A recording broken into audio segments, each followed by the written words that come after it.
Shirt show. All right, let's go. Shirt show! Talking shirt! Shirt show! Talking shirt! Shirt show! Talking shirt! Shirt show!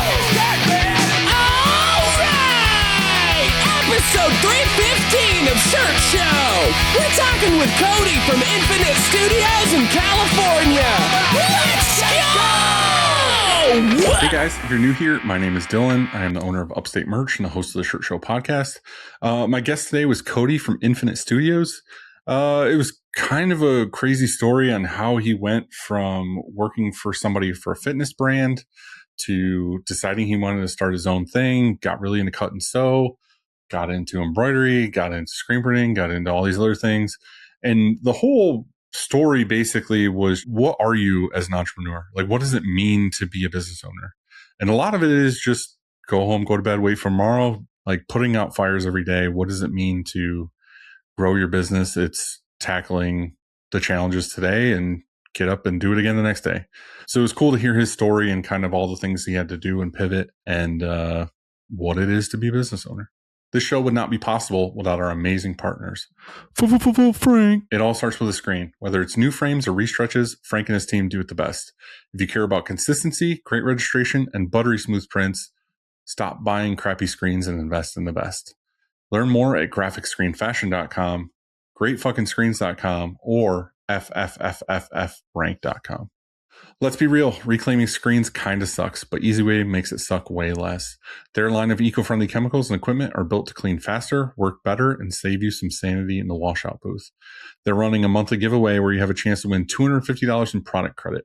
Head over to easyway.com/giveaway to enter today. EasyWay is the easiest way. Is your art backlog piling up? Graphics Source has your back. Whether you're a one-person shop or running a large production team, Graphics can either be your full-time art department or your a la carte option for artwork separations. They also offer some of the best digitizing out there. Let them help you alleviate some of that stress. Be sure to check them out at graphicsource.com. SNS is that behind-the-scenes partner that every shop needs. With one website, one purchase order, 14 distribution centers, and over 100 beloved brands, you can streamline your ordering and hit free freight faster than ever. SNS has 1 to 2 day shipping with the lowest error rate in the industry. Be sure to order your blanks the smart way at ssactivewear.com. Also, I mentioned this on the show before too, but if you get a box from SNS, look at the shipping label on the bottom right. There should be a QR code. That is your digital packing slip. If you scan that, it shows you what's in the box. You also, if you have any issues with anything in the box, you can correct it right there and they will send you what you're missing. So be sure to check that out. For over 90 years, Stahls has been a leading choice among apparel decorators for their heat transfer materials, heat press equipment, and custom transfer services. Not only do they continue to set the bar, but they are number one in education on all things heat press. Be sure to check them out on YouTube to order your transfers, patches, and so much more at stahls.com. Also, check out Fulfill Engine. We just did an episode with David about that. It seems like a really cool option if you are buried in online stores and it's just kind of a bottleneck in your shop. Check it out. Ryonet has always been that solid go-to resource for screen printers. With rock-solid supplies, deep educational resources, and a support network that has your back, Ryonet has the tools and knowledge to help you move forward. Be sure to check out some of the greatest people I know in this industry at screenprinting.com. I'm sure a lot of you in your shop have been using the Bella 3001, the 3001 CVC as kind of your go-to shirt for a lot of the customers that walk through your door. They have a lot of really cool new stuff you can check out too. They have a lot of heavyweights. The new garment tie is one of my favorite shirts that they have. It's got side seams. It prints really well. It looks awesome. Fits good. You should try it out. Get some samples. If you want to try some, hit up Christina at bellacanvas.com and she will send you out some samples. I want to say thank you to everybody who listens or watches the show. It means the world to me. If you can like and subscribe, leave a comment, reach out to me on Instagram through our website, shirtshowofficial.com. Let me know what you think. Let me know topics you might want me to tackle. Let me know if there's anybody that you think would be great to have on the show. I love hearing from you guys. It means a lot to me. I just want to say I appreciate you all and thank you for listening, and I'll catch you on the next one. See ya. What's up, dude? How are you? Doing good. How about yourself? Oh, pretty good. It's Tuesday. It's sunny. It's beautiful. I'm back home in New York. It's awesome. There you go. So Nick Wood hooked us up together. Yes. So how do you know Nick? just social media, Instagram and stuff. I've talked to him, messaged him a couple times here and there. And then I was about to get on board with GraphX, and he was like, let me hop on a call with you guys in a little bit. And so we did. And then, classic question. He was like, what's your origin story? And then I ran it down, and he was like, dude, we got to get you on the podcast. I was like, all right, cool. That's funny. But he's cool people. I like him a lot. He's definitely Nick's a great dude. one. Yeah, he's definitely a good one. He's one of those people that, again, can connect anybody with anything, and it's just like a super nice guy. We talk about him on the show all the time. Nick, everybody knows Nick's the ultimate hype man. So, but yeah, I mean, we've never met before. I've checked you guys on Instagram before. I've actually seen some of your videos, like I think just like randomly in my feed. Probably it's more of the ones where it's almost like a vlog where you're going through the whole day, and at the end you're reflecting on the day. And I think and I think that's like more needed, like in the industry. Like I've actually thought about doing that here and there. And the problem is I'll do it for like 3-4 days. And then I'm like, I've had an off day or a weird day. And I'm like, I'm not fucking talking to anybody about anything that happened today. And then it totally goes off the rails.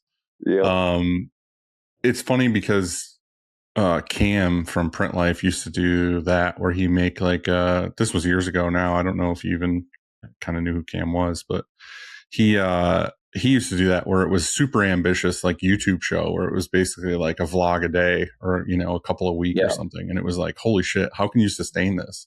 Like, how are you moving a camera through your shop for every print, everything you do, talking all day? I'm like, dude, I don't want to do this every day. That's a whole nother business, whole nother chore on top of itself.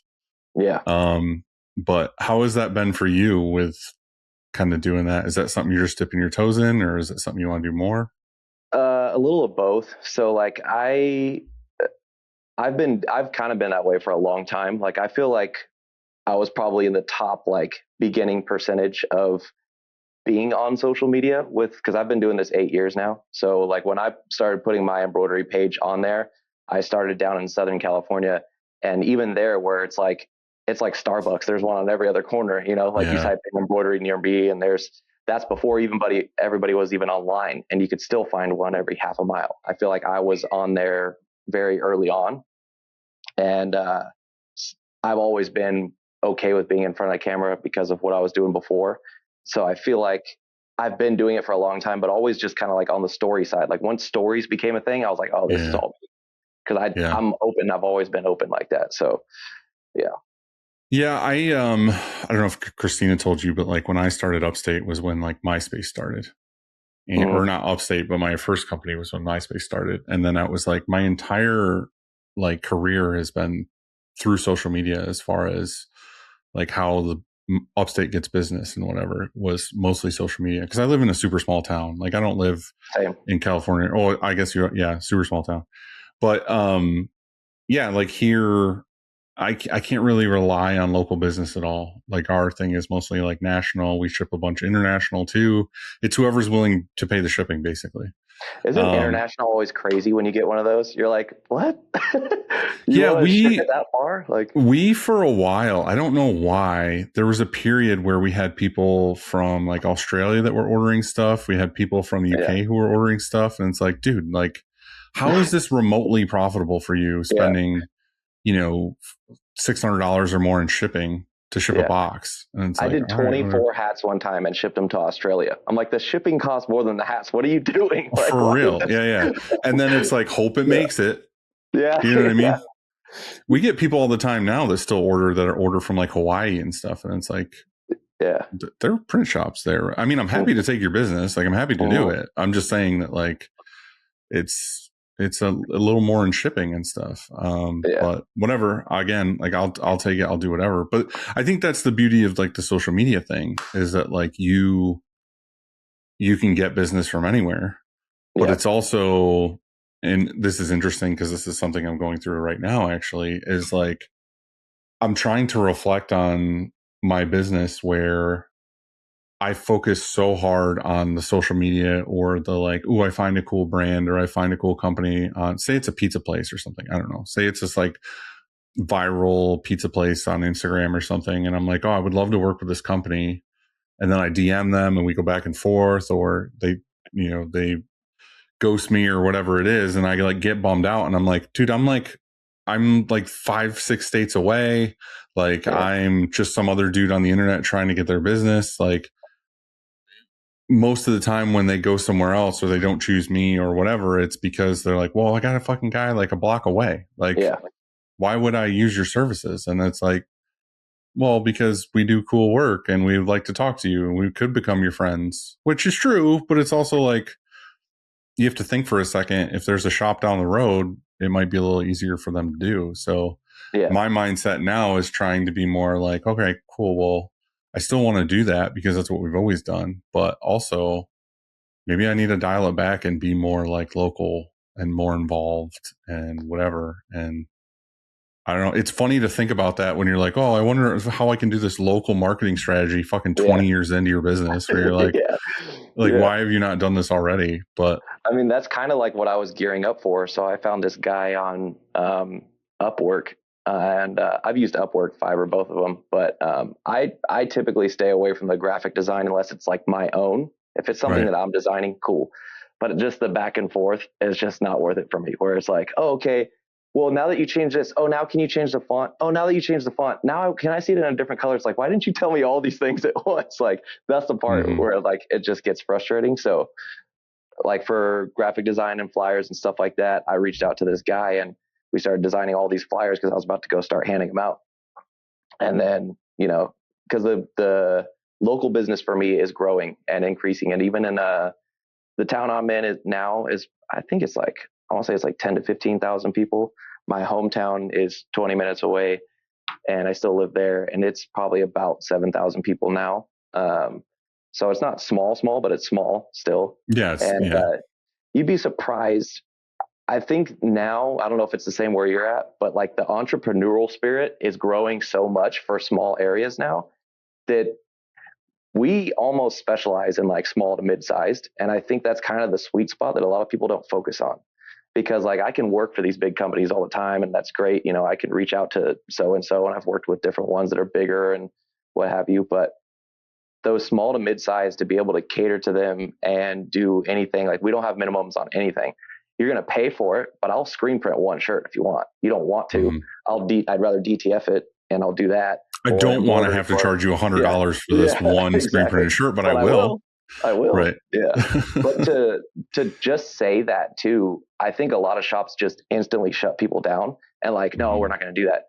But that extra 30 minutes and it can take 30 minutes, sometimes longer than that, as I'm sure you know, leads into the full order. You know, it's like, okay, well, I can do this. I'm not going to say no, but it's going to cost you $150. Oh, well, why is it going to cost me $150? Well, you're doing 3 different screens, 3 different colors.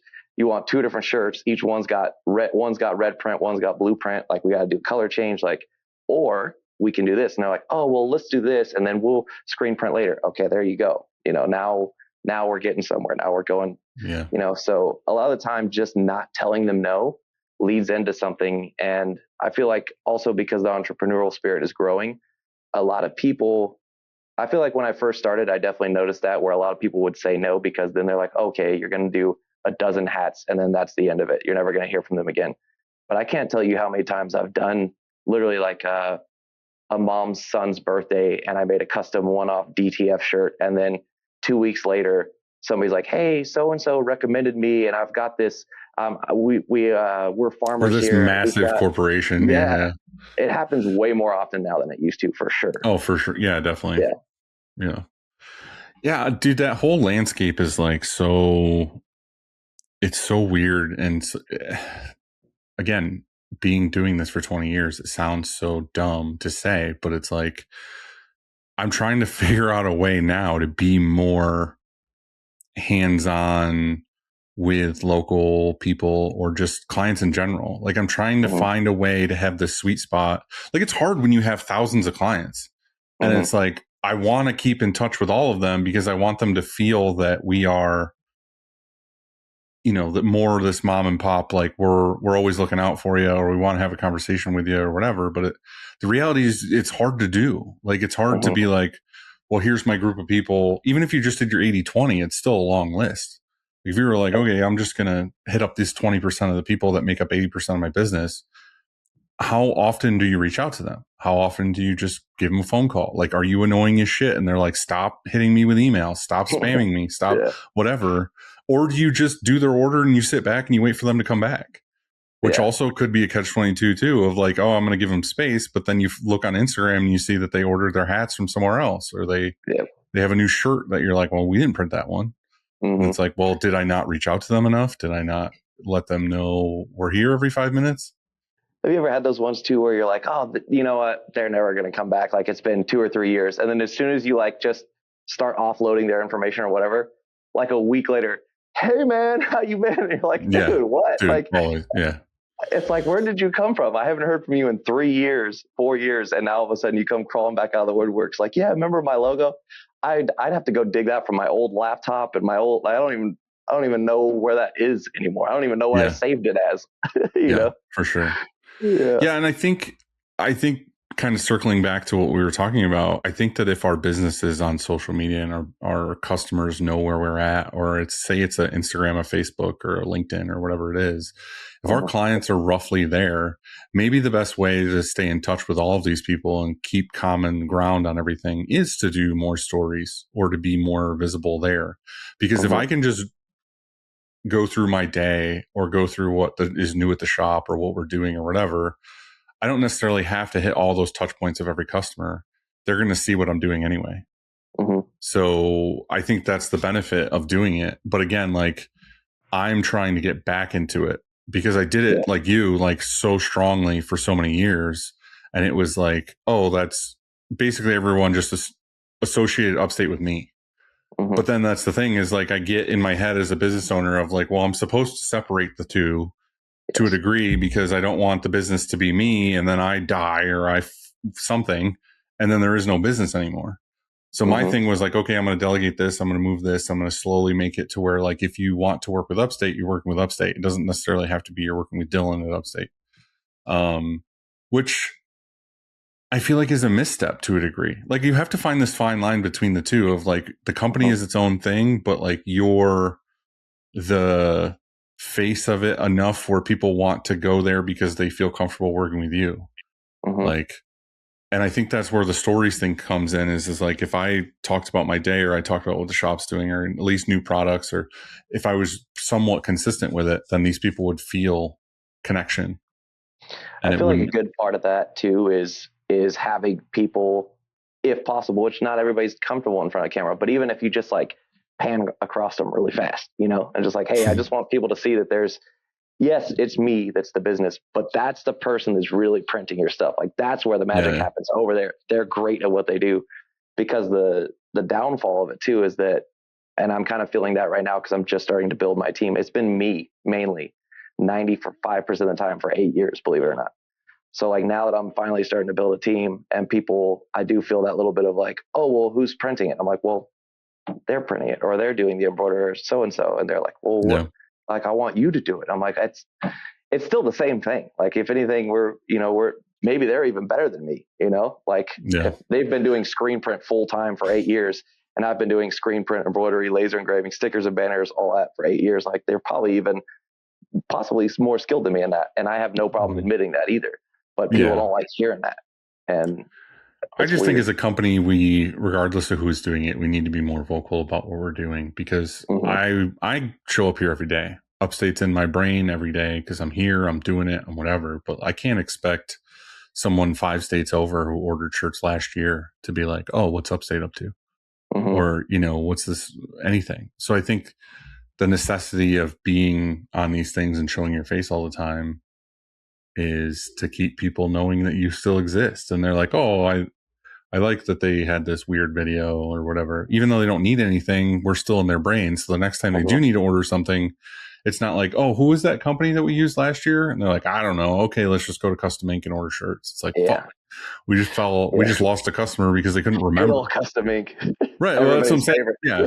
Yeah, it's just, I don't know, it's whatever. So anyway, I want to get back to the whole reason you have an interesting story to where you got to where you are now. So if you can kind of take me back to the beginning of how all of this whole thing started, we can kind of go through the whole process.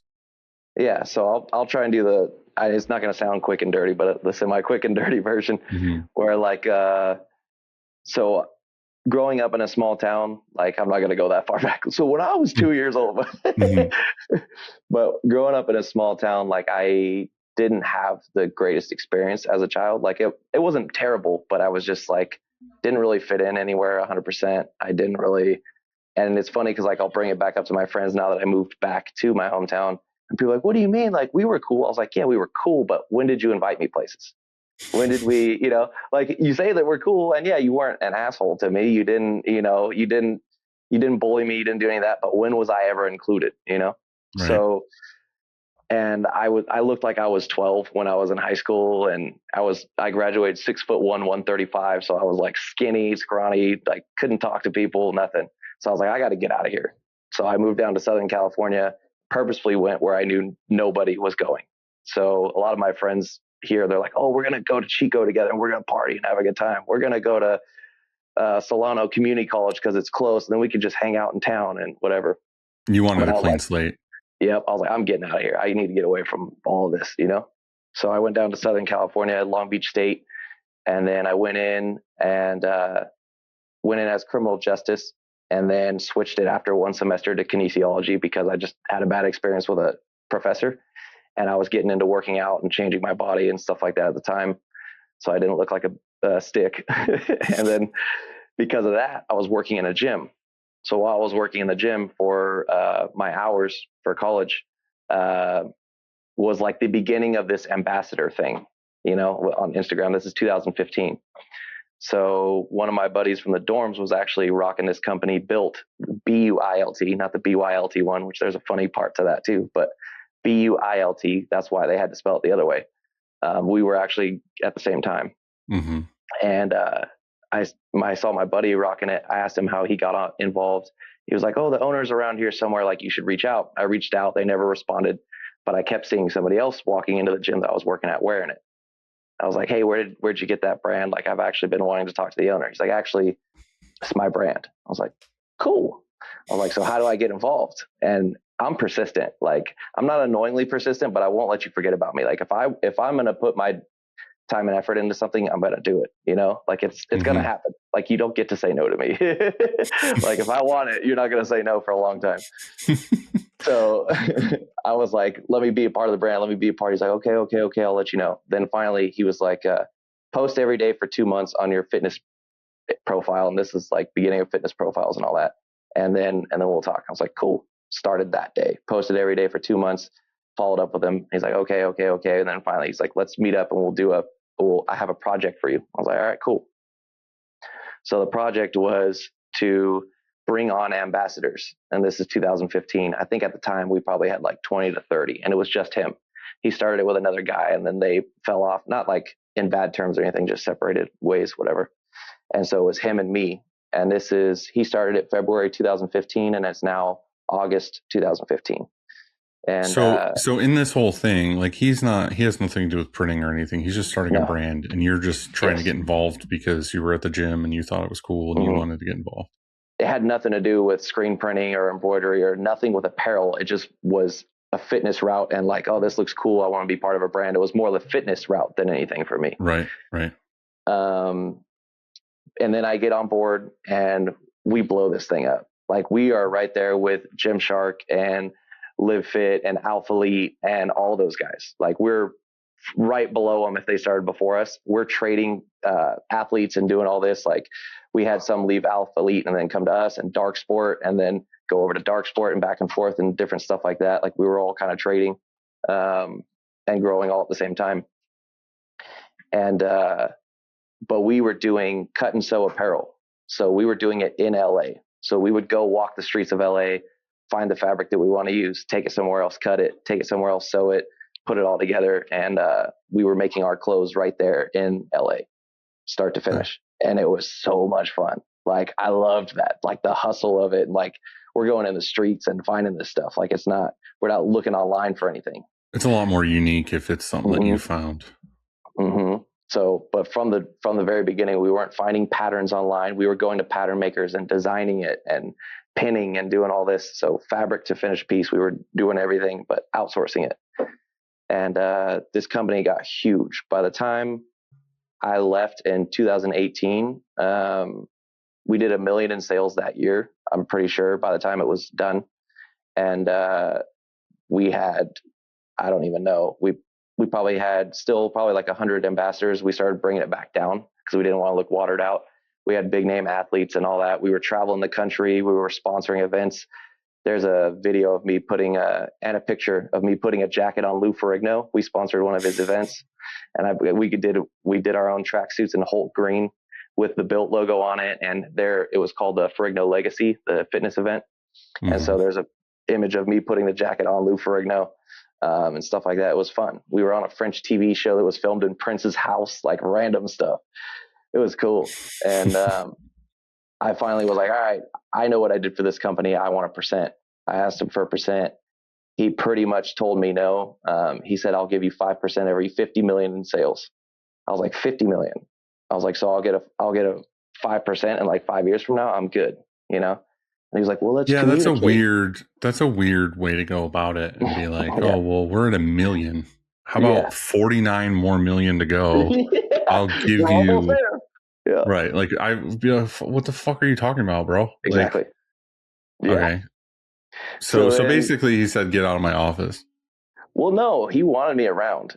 And he even had a mentor at the time who told him, like, we had this meeting, multiple meetings. And he was like, well, what should I do? What should I do? And the mentor told him, step out of the way and let him run it. And I was like, I didn't say that, you know, because I pretty much built a lot of that company.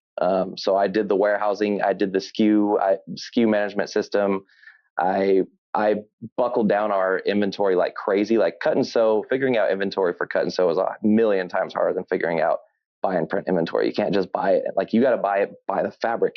You have to know how much fabric you're buying, how many yards, what color, how many yards goes in every single hoodie, how many yards goes into every single jogger. Why did you guys want to do cut and sew for all of this stuff? Was it just because of the unique nature of the garments you were trying to make for fitness stuff, or it just didn't exist as far as buying a blank? Like, kind of all the above. So like it just didn't really, like, even now, to be completely honest with you, I don't like any of the tank tops that are out there. Like, when people ask me for tank tops, I'm like, you know, we can find something, but they just fit all floppy and loose. And what we were making was like, we were heavy focused on fabrics and just doing really, really nice fabrics and nice. Well, we weren't making. To be fair, I think that the difference between making garments for super fit people and making garments that are just universally fit human bodies is a different thing.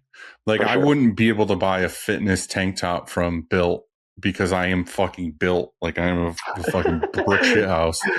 Like, it wouldn't work. It would just be this painted on tank top thing, I think. I mean, you would think that too, but we had people of all walks of life, all shapes and sizes and everything rocking it. Like, people loved it. A lot of it was the fabric, and you know, we put a lot of effort into it, and we would try, like, when we would work with the pattern maker, we'd try it on 3 different bodies. We wouldn't just do one. And we're like, okay, what's the best average? And then maybe we made one style tailored a little bit more fitness route and one style not. And you know, but I feel like we found the appropriate balance. We had the great name.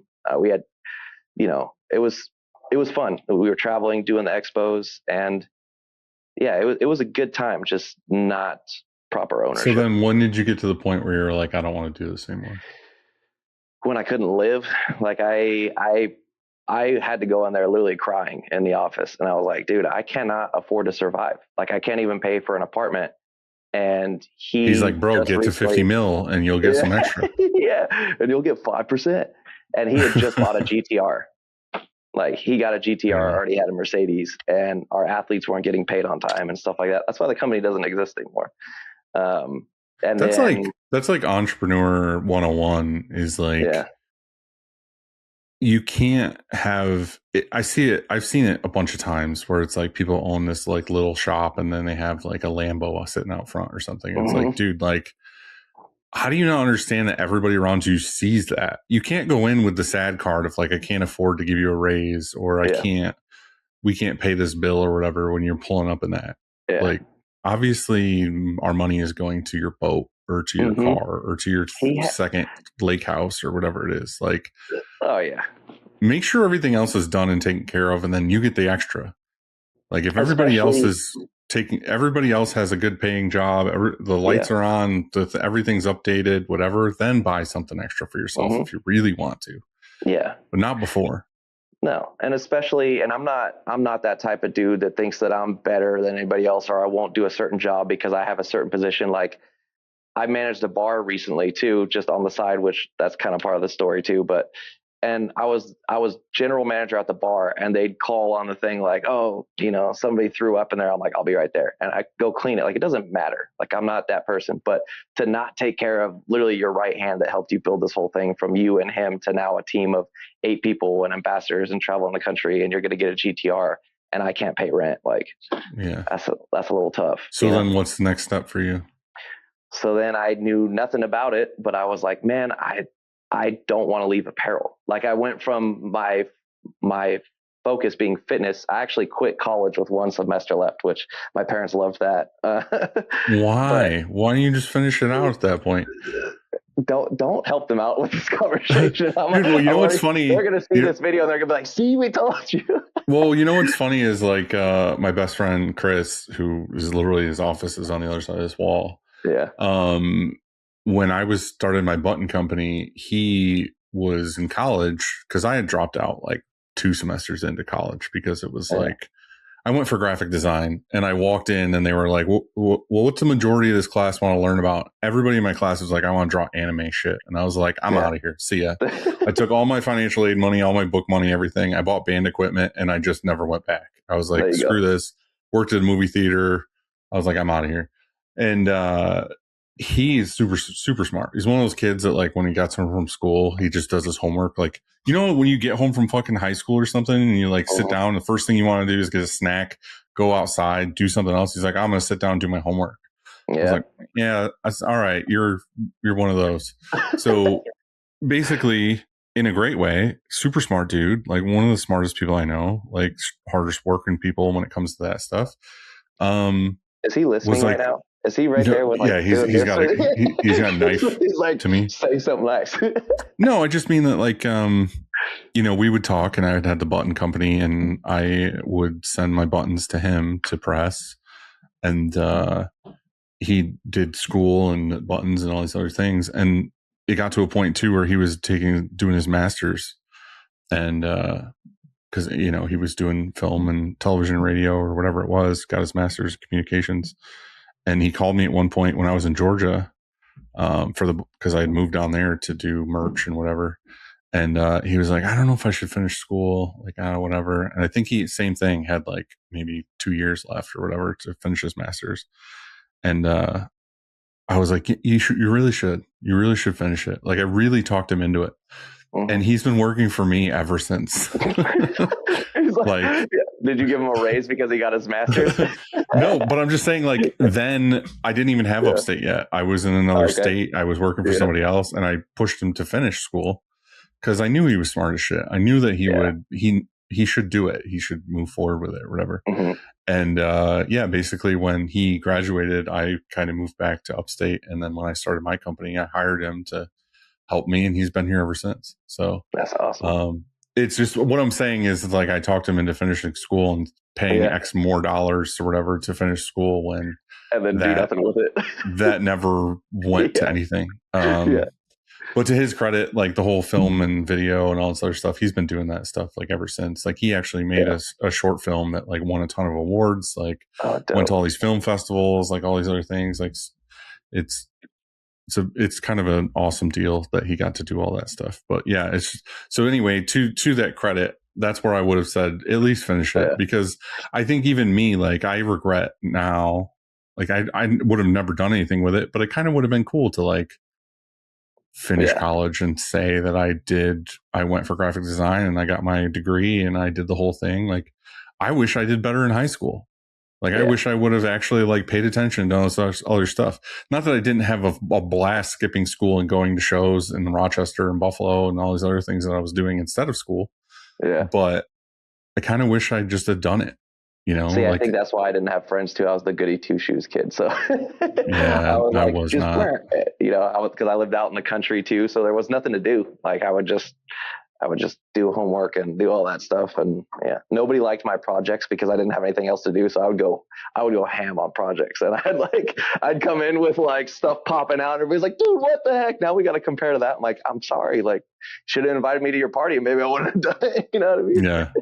Yeah. No, I was really good in school until about 10th grade. And I was like, fuck this. Like, I went in another direction. I was dumpster diving all the time. I was going to shows. I was in a band. I was doing all these other things. I was like, anything other than this is more fun. Yeah. So I just kind of basically, by the skin of my teeth, graduated. Like, it's funny, I had a class with Chris. It was a physics class, and I had failed. I think it goes, I don't remember what it goes. It was like science class to biology to chemistry to physics. Well, I failed one of the things in the middle where I couldn't do chemistry because I didn't have enough time and I needed something to graduate. Well, they put me right in physics class, and I knew nothing. I knew none of the math from chemistry. Yeah. I just was in physics. I sat right next to Chris. I made an arrangement with a teacher where he knew straight up. He's like, Dylan, you're never going to fucking use this. Like, you are never, he knew straight up, like, this is bullshit class. So what we would do is, I had lived with Chris at the time. Like, I was living at his house and we were doing band stuff. And the teacher would, on the day of tests, he would not make me take the test. I would just sit in class like a study hall. Chris would take the test. He would grade Chris's test right then and there at the end of the class. Let him take the test home. I would study Chris's test, and I would come in the next day and take the test from the knowledge of studying Chris's test. That's the only way I love passed. when there's school teachers like that. Yeah, he knew fucking straight up. He was just my like, Spanish teacher was like no that. way. So he would tell us like, hey, don't anybody, this is when like Translate Online started coming out. Cause this is, well, I mean, it had been out for a little bit, but this was 2000. When did I have him as a teacher? 2006 in high school for Spanish, 2007. And he would tell everybody, if you guys translate this, you're failing. I'm not even going to grade it, because you can tell when it's been translated, especially Spanish, because it hops all around from English. And I would just straight translate all of my papers. But he was the freshman basketball coach, and I was like starting, I think, point guard, shooting guard at the time for the team. Right. He was and like, I would just translate it and give it to him. And he would sit there and just, I'd get it back and be covered in red ink, just like moving. He's like, I can't believe I'm even, but just at least put in the effort and do it the right way and fix all this, and I'll give you an A. I'm like, cool, got it. And I would just, yeah. No, I don't know. That whole thing is, I look back on it now, I'm like, oh, I wish I kind of put a little bit more into those things and wasn't as much of a slacker. But I'd like to think that all things considered, it worked out for me. But I honestly, maybe if I did those things, I probably would have went into some other career, because I would have been like, oh, I have this degree, I'll go do this thing. But instead, what I did is I left school, I did a band, and I was like, I can't live on this. See, there you go. Now you like, gave me some ammo for my parents. I have to fucking make something work. I have to make money somehow. So that's how the business started, was like, I had nothing else to do. I worked at a movie theater, and then I worked at Sears, and I was installing appliances. Like, I wasn't going to be doing that for forever. Yeah. So anyway, super tangent, but like, no, you're good. You left the thing, and you were talking to your parents, and then what? So I didn't finish college, because that's where we got on the tangent from. I didn't finish college because of how many internship hours I still needed. They needed 300 more internship hours, plus all unpaid, pretty much, because I needed to work in like a commercial gym, which was unique to Long Beach State, I'm pretty sure. So everybody had even talked about like hush hush, all the students like, well, she's basically just like the lady that runs the kinesiology program. She's just cool with like the Hondas and the whatever of the world. It's like that thing where you're in a corporate facility and they've got their gym in there, and she's basically just getting them free labor. That's what everybody was saying, at least, you know? So it's unpaid internship hours. I'm like, dude, I have this opportunity. Like I said, I chase my stuff, you know, I was like, I chase my dreams. So I was like, I've got this opportunity to be part of this brand that's onto something. Like, we're growing fast. And I either jump ship and I do this and I quit college, or I do 300 unpaid internship hours plus a project class plus this other stuff. So now some hours am I putting in? And we're at the beginning of this fitness boom, and I could see that. And I was like, if I do this college thing, somebody else can take my seat. And then I lost my opportunity. I was like, I can't do that. So I quit college and then did that full time. So I literally started there full time with that company at like $900 a month in Southern California. Even then, that's nothing. Like, you know, Yeah, I was going to say, it doesn't seem like it goes very yeah, far. no. So there was multiple times where I had to live on a couch or live with a girlfriend at the time or whatever, just to make ends meet because I wanted it that bad. And I was like, I don't care. I'm doing whatever I have to do. But anyway, so then I quit that when he basically gave me that offer, whether you can call it that. It's not much of an offer. Yeah, no, not really. And I was like, okay, well, I'm going to start. All I know is that now my passion is in apparel. That's all I know. I don't know how. I know I'm not going to start a sewing company. That's not going to happen. And just from us doing clothes, I liked embroidery from that experience better than screen print. Now I know a lot of things and there's different use cases. I like them both evenly. But all we did for 90% of our stuff was just this little tiny bee. It was just a bee with 2 lines on it. And that's what else was so crazy about that company and why I've seen something like that work. It was like our polo logo. Like that's all we put on anything. And it just took off. The smallest little logo, probably if I had to guess now, it was probably like 500 stitches, you know, it's nothing. Mm-hmm. And just put it on everything. And I was like, I like the way that embroidery turns out. I like the feel. I like the quality of it. So I was like, I don't know anything about it, but I called my parents and I was like, look, I can't go back and work for somebody. I just can't, not right now. It's just not the right time. And I'm quitting this place. And I'm going to talk to like an uncle or somebody. Like we had some family members that own businesses. I was like, I want to bootstrap my way to a loan. I couldn't get my own loan with everything that had been happening because I wasn't getting paid enough. Like I have no income to show for anything. Like I can't get a loan. Right. So and they were like, no, we'll help you out. We'll help you out. I was like, okay, fine. So we got whatever the loan amount was. And I spent it all in like the first week probably. Because I put a down payment on a 6-head Tajima, so I went all in from the jump. No, I already quit the place, so I didn't have a job, no income, nothing. And I got a 6-head Tajima. I got a 2-year lease on a building, and I was like, "Here we go, let's do this." And knew nothing about it.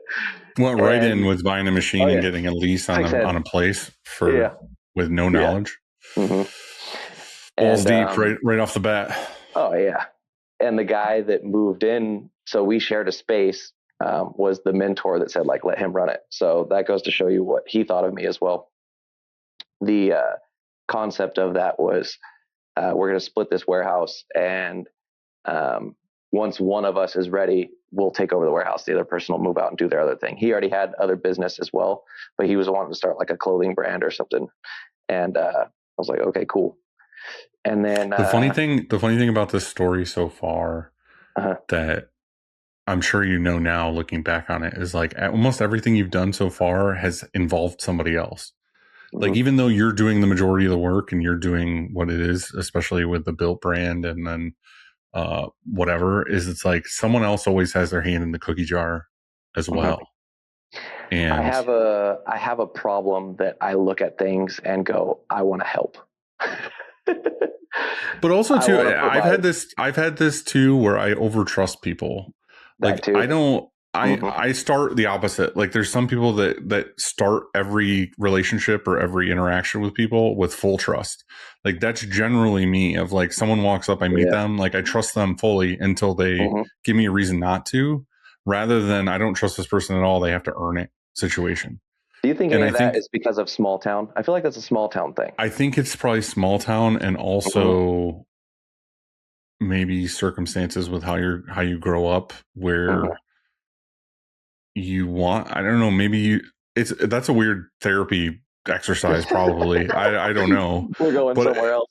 Yeah. But my problems that I've realized over the last couple of years is I am too trusting of people, and then B, I'm a people pleaser.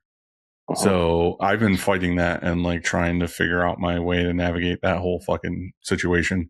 But again, I think that's where I've always been kicked in business is that those exact things. Like again, over trusting and just doing everything I can to please that person That's what before I I was look at about to say myself. too, is like, do you like part of that trust, do you over provide for that person too, even to some fault where it's like, I can't even provide this, but I'm going to, just because Yeah. like, Oh, for sure. Yeah, definitely.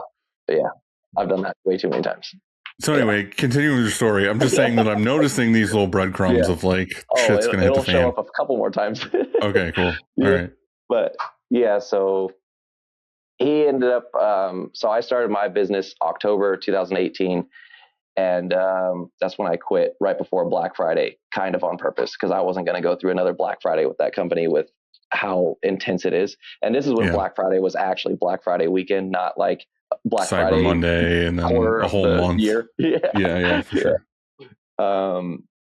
So I'm pretty sure, I think we did 60,000 in sales the year before for Black Friday. So I'm pretty sure he was about to be in a 6-figure year and for Black Friday and stuff. And I was like, I'm not doing all that, not without at least being appreciated and all that. Then cool, you know. Crazy story is he literal flames. Like when I tell people he set it on fire, they're like, no, what do you mean? I'm like, no, the warehouse was on fire. The merchandise burned after Black Friday. Coincidence? Probably not. Like everything got sold, but then didn't get fulfilled. And the warehouse caught fire. Right. That's cool. Yeah. From a heat lamp that we all knew that was broken. There was a heat lamp in there with a broken bulb, and apparently when they did the fire thing, they were like, "Oh, it's from the like."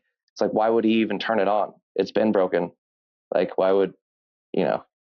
So yeah, that's fun. Yeah. So then, did you have the thing going on with the embroidery stuff before you left? No. Or was it one thing after the other? You left and then that happened? Yeah, so I left, and technically there was like while I was trying to leave there, I was like, I got to start doing something. So while I was there and already thinking about it, I did start like a consulting business for apparel and all that, because it wasn't that widely known how to do that at that time. But I knew how to run a clothing company and how fast we grew. Like all the fitness influencers wanted their own brands and all this stuff at that time. I was like, well, I know how, you know? Right. And I actually did have a couple clients, and then I'm glad I got out of that fast. I only did that for like a couple months while I was figuring out what to do on my own. And then I got the machine, because one of the things I realized is like, I'm not one of those people that can take people's money and for like consulting and stuff like that and coaching, and then your brand doesn't grow. Like I feel bad, even if it's your fault. So that's what was happening a lot, was like, these people are all gung ho, and then you give them, you know, here, do A, B, C, D, and they do none of it. And then you're like, well, I already got your money, but like, you know, I still came up with this whole plan for you and this whole whatever. And everybody thinks that they want to put in the work for growing an apparel company until they see what the work is. Growing an apparel company is one of the hardest things to do, I think, in my opinion. Yeah. I mean, I agree with some of that. Yeah. I mean, I tested the waters with some things, and I was like, oh, I realize now why this doesn't work for a lot of people.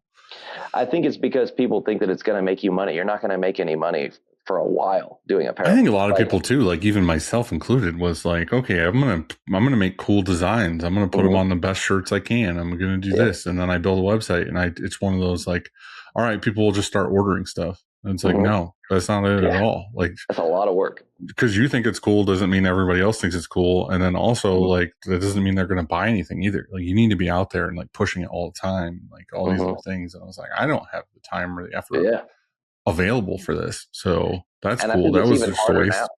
I think it's even harder now with ambassadors and all that, because you almost have to do it to grow, but then there goes part of your margin, you know? So if you're sitting at a 70 to 90% profit margin on apparel, and then you're giving away 20% of that margin across, you know, if you take however many free items and you span it out across all the people that are actually buying, and there's another 20 to 30% of your margin.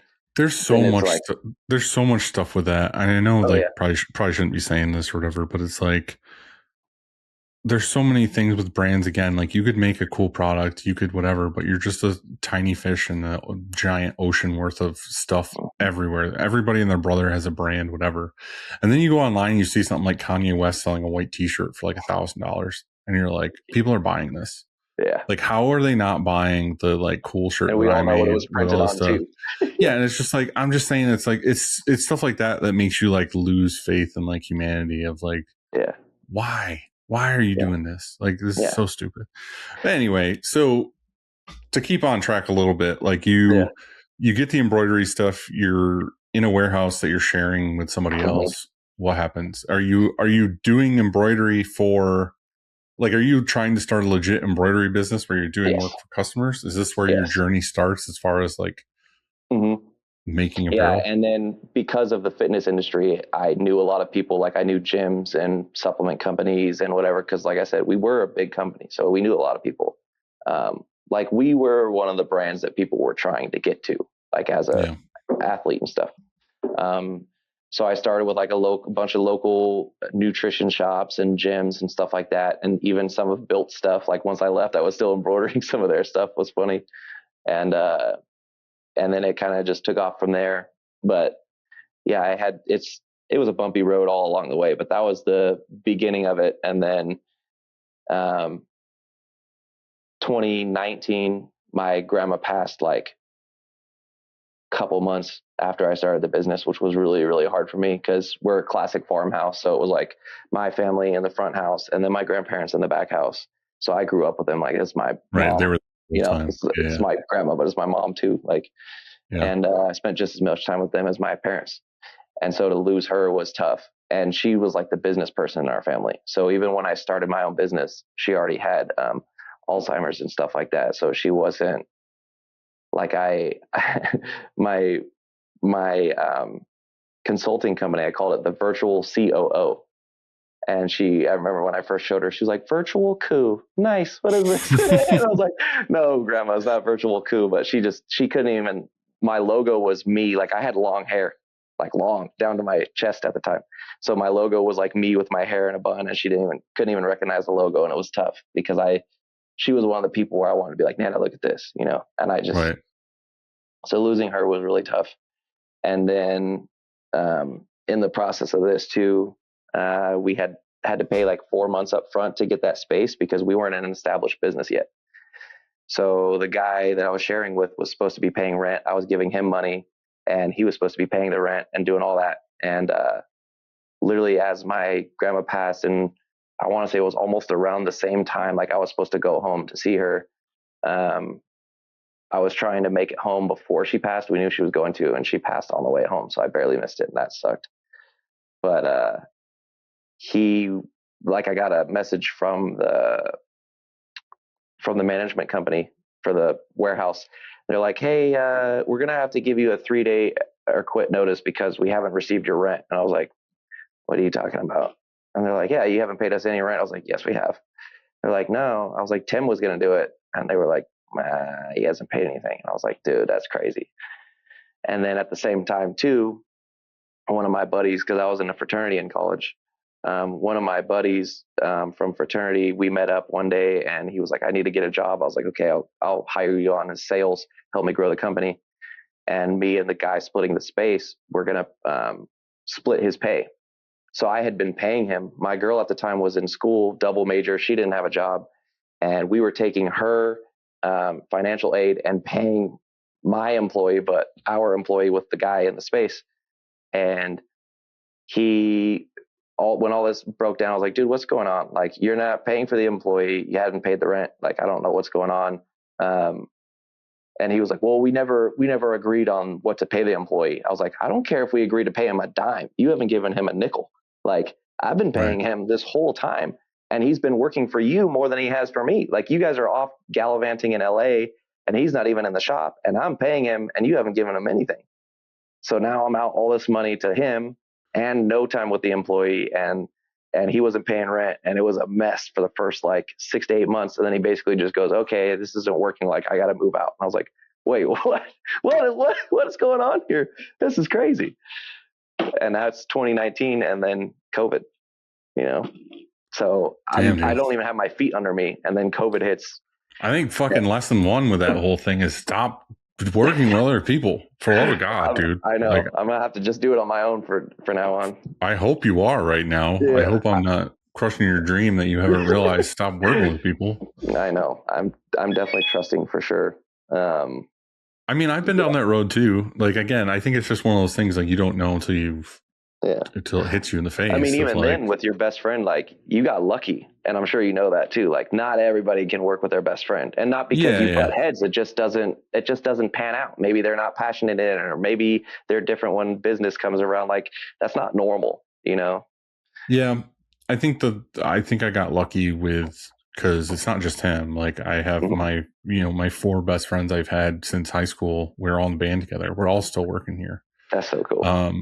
I think that the benefit of that is that we're all close enough where we know everything about each other. We are a support network for each other. It's not just like it's not just bro friendship. It's like, oh, you need anything? Like I'm here, or we'll do this or whatever. It's like, we all know when each other is down. We all know when each other's up. We all know all the things, and we all want to keep the wheels on because this is what we're doing. This is our career at this point. It's not just like, oh, we have some jobs together. It's like, no, we're all part of this. And is everybody all over the place on like the spectrum per se of where their positions are? Is like everybody in management because you guys have all been there forever, or some people like, nah, I just want to run the press? Like, to a degree. Like some of us, we're all in different positions. But it's more just like what strong suits that we each have and all those things. So, it's just worked out. Like I said, I am kind of lucky in that aspect, but again, I've also had partnerships with other things, like when I first started Upstate, they don't always work out. And I think a lot of it is because you never can have the same vision as the other person, or when times are easy and things are good, it's no problems. But then as soon as there's conflict, it's like, oh, well, some person's opinion doesn't match with your opinion. And then you butt heads, and then you can't ever decide on anything. And then it all goes downhill fast. Yeah. Hey guys, I hope you liked the episode so far. If you could do me a huge favor, it helps the show tremendously. Just take 2 seconds right now. Like, I don't know why you haven't done it yet. It's just the nice thing to do.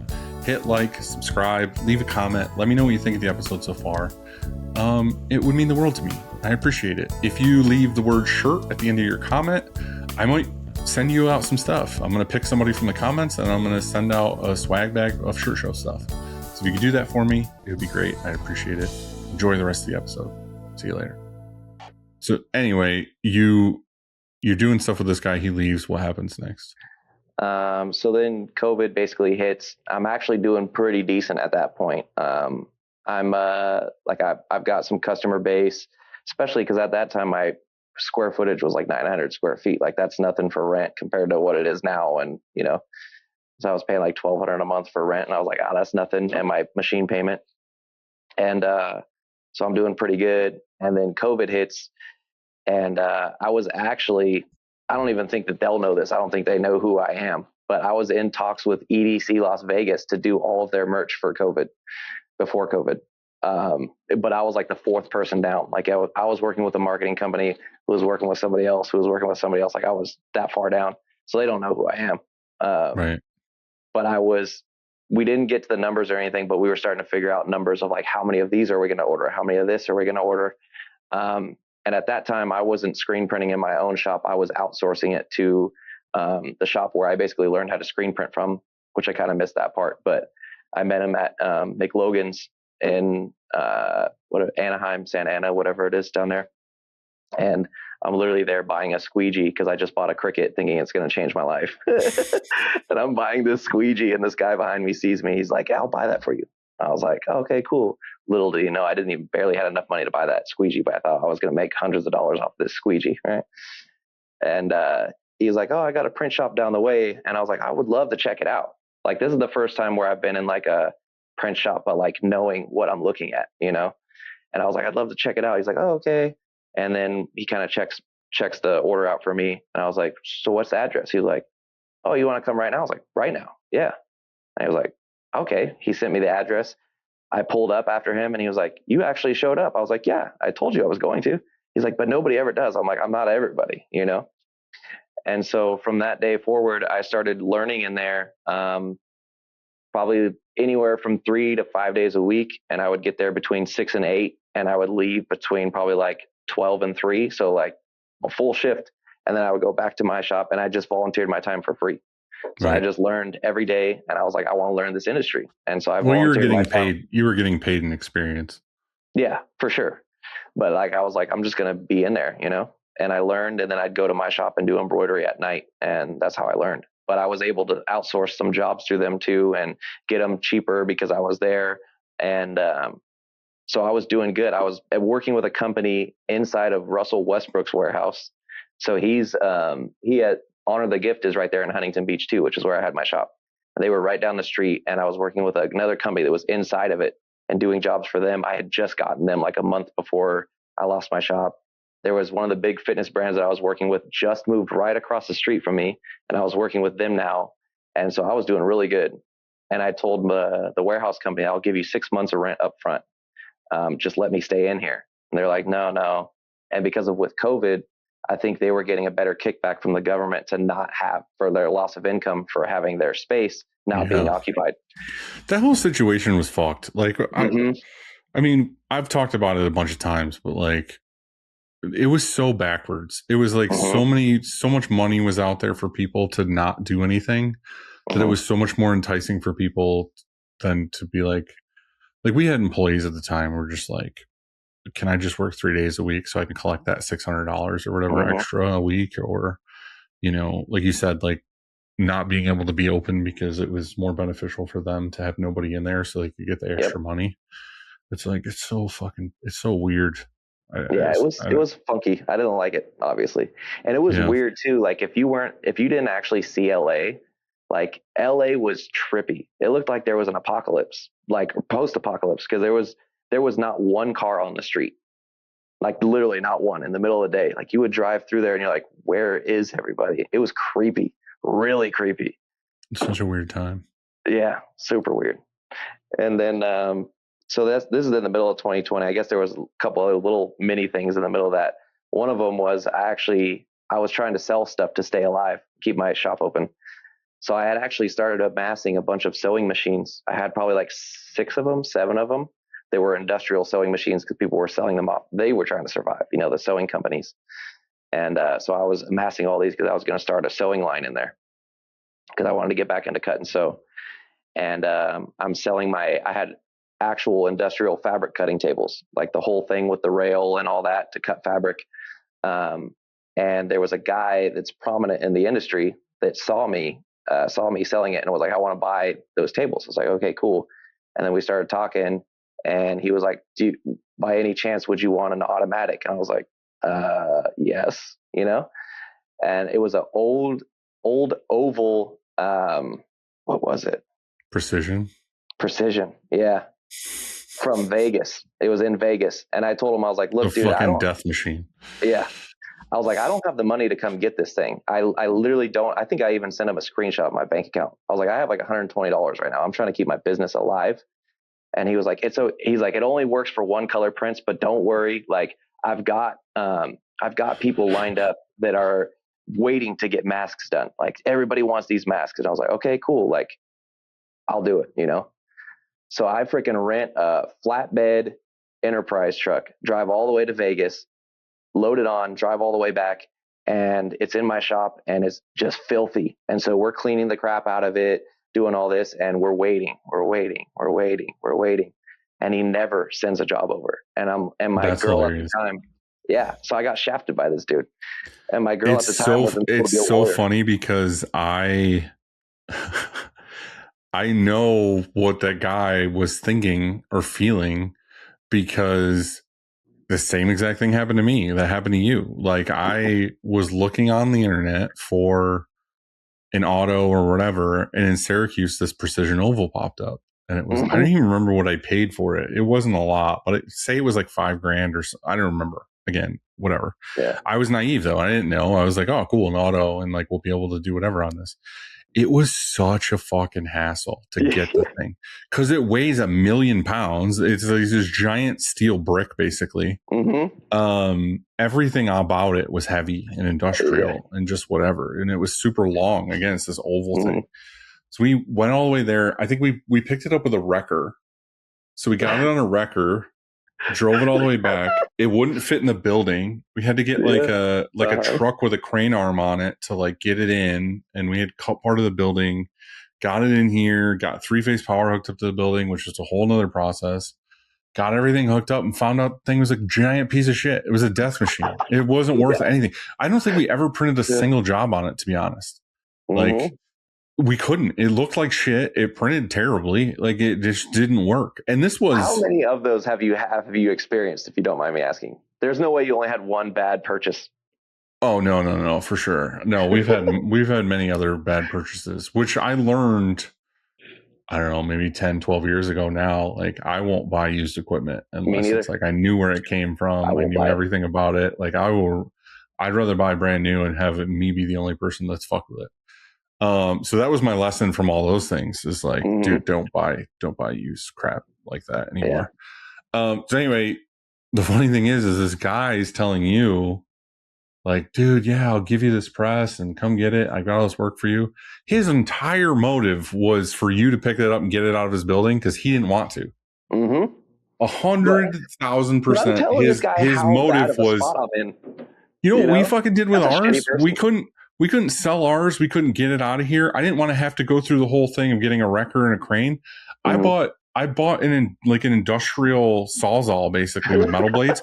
We cut the thing into pieces and took it to the scrapyard. Oh no! We literally were in the shop with these giant saws, like cutting the press in half. Please tell me you have videos of that. We chunked it into a bunch of pieces, threw it into like a scrap bin thing, and then like hauled it to the scrapyard. That's how hard it was to get rid of it. Yeah. So 100% this guy used you to get it out of his building. Yeah. Well, unfortunately for him, the girl I was dating at the time was a freaking genius. And she was majoring in business and law and did it in like 3 years or something crazy. Like faster than you should do one, she did both. And so she started lawyer speaking to him, like, if you don't come back and get this, like, you promised us jobs, blah, blah, blah, this and that. He freaking... Which pissed me off because I showed him my bank account. I was like, dude, I don't have money, you know? And we pull up, and when we got there, it's this big ass warehouse. They're pumping jobs out of there. He could have easily brought it to us. Easily. But then when all of a sudden now we're threatening to sue him, which I don't do. I was like, I don't even feel comfortable doing this. I was like, I'm the guy, I just take it on. You don't like confrontation. Yeah, I don't either. I understand. And I was like, I don't want to do all this. And then my girl's like, we're gonna do it. I was like, okay, fine, you deal with it. This guy shows up in less than 24 hours with a low bed, like trailer that's perfect for it. Doesn't even get out of the car, sends his 2 sons in. They wheel it out in like 30 seconds, pack it up, and they're gone. And I was like, you could have done that in the first place, but you made us buy this. So we didn't have a forklift, and we got a stake bed. They had a I said flatbed. It was a stake bed. So those are up high, like high, taller than me. They had a pull-up bay. So it was at the spot of like the loading dock. That's how high this truck was.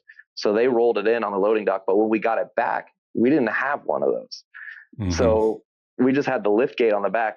So we had to, it was a long oval press. We had to turn it around. I don't remember why. We had to turn it around on the top of the stake bed. It was doing this.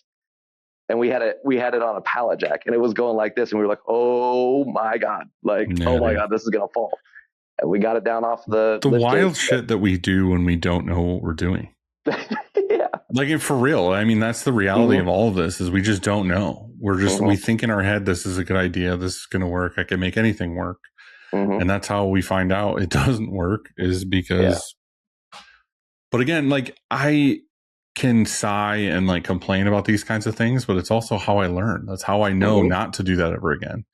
It's like the touching the stove thing. Like I can hear someone else say, don't touch the stove, but it doesn't mean I don't want to go over and touch it because I want to experience it myself. So I think that's where a lot of this stuff is. Yeah. Like, it can't be that bad. Like it's still probably great to a degree. And then it's like, no, it ruins your life. Yeah. I shouldn't do that. Yeah. I think we have to. I think we have to do those kinds of things and like to see what it's going to really be like. Do you feel like Um, you were like a risk taker and stuff like that before getting into this industry? I mean, obviously with like quitting and doing the band and all that, but do you think it got tenfold because of? I feel like you almost have to, in general, in this industry, if you're going to last, you got to be willing to do some crazy Christina things. always says that her dad says this, but if you're going to be dumb, you got to be tough. Yeah. I think that's more my speed. I'm dumb Yeah. and tough. Yeah. I think that a lot of my dad is this person, so that's why I think I am as well. Is like I have confidence because I'm pretty sure I can get through any situation.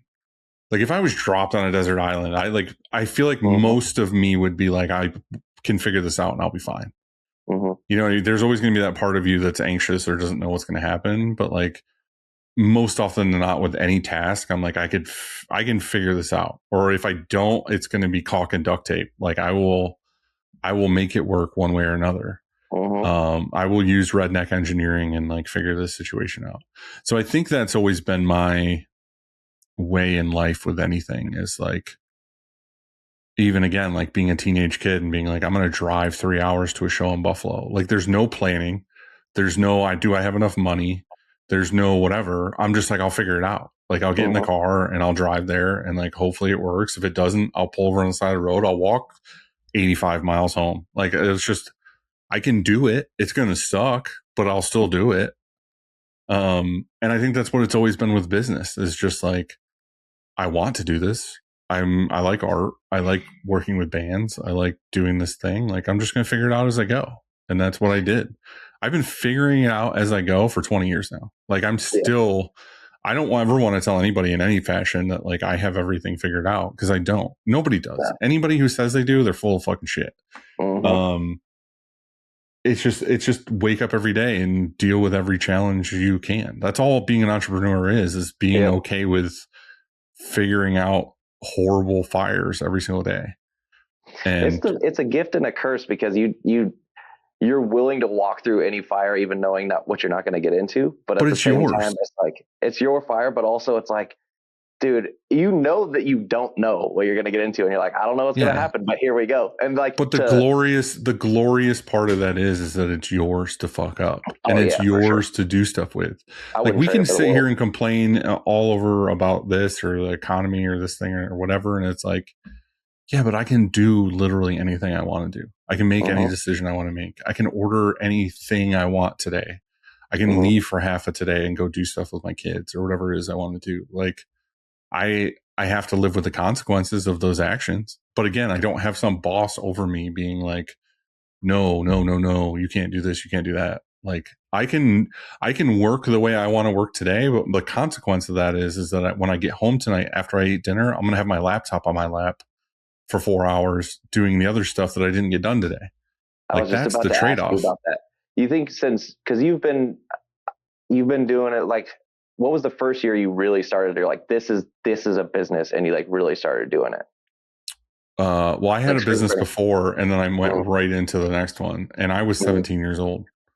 So from then doing it until now, I feel like it's even harder because I've even noticed it doing it for, I count when I was with that company too. So 10 years, I've even noticed it now more so than even in 10 years is you don't get to shut it off. I mean, you still can, like I'm sure you're good at being able to shut it off, but you also can't ever fully shut it off anymore because don't assume I'm good at shutting it off.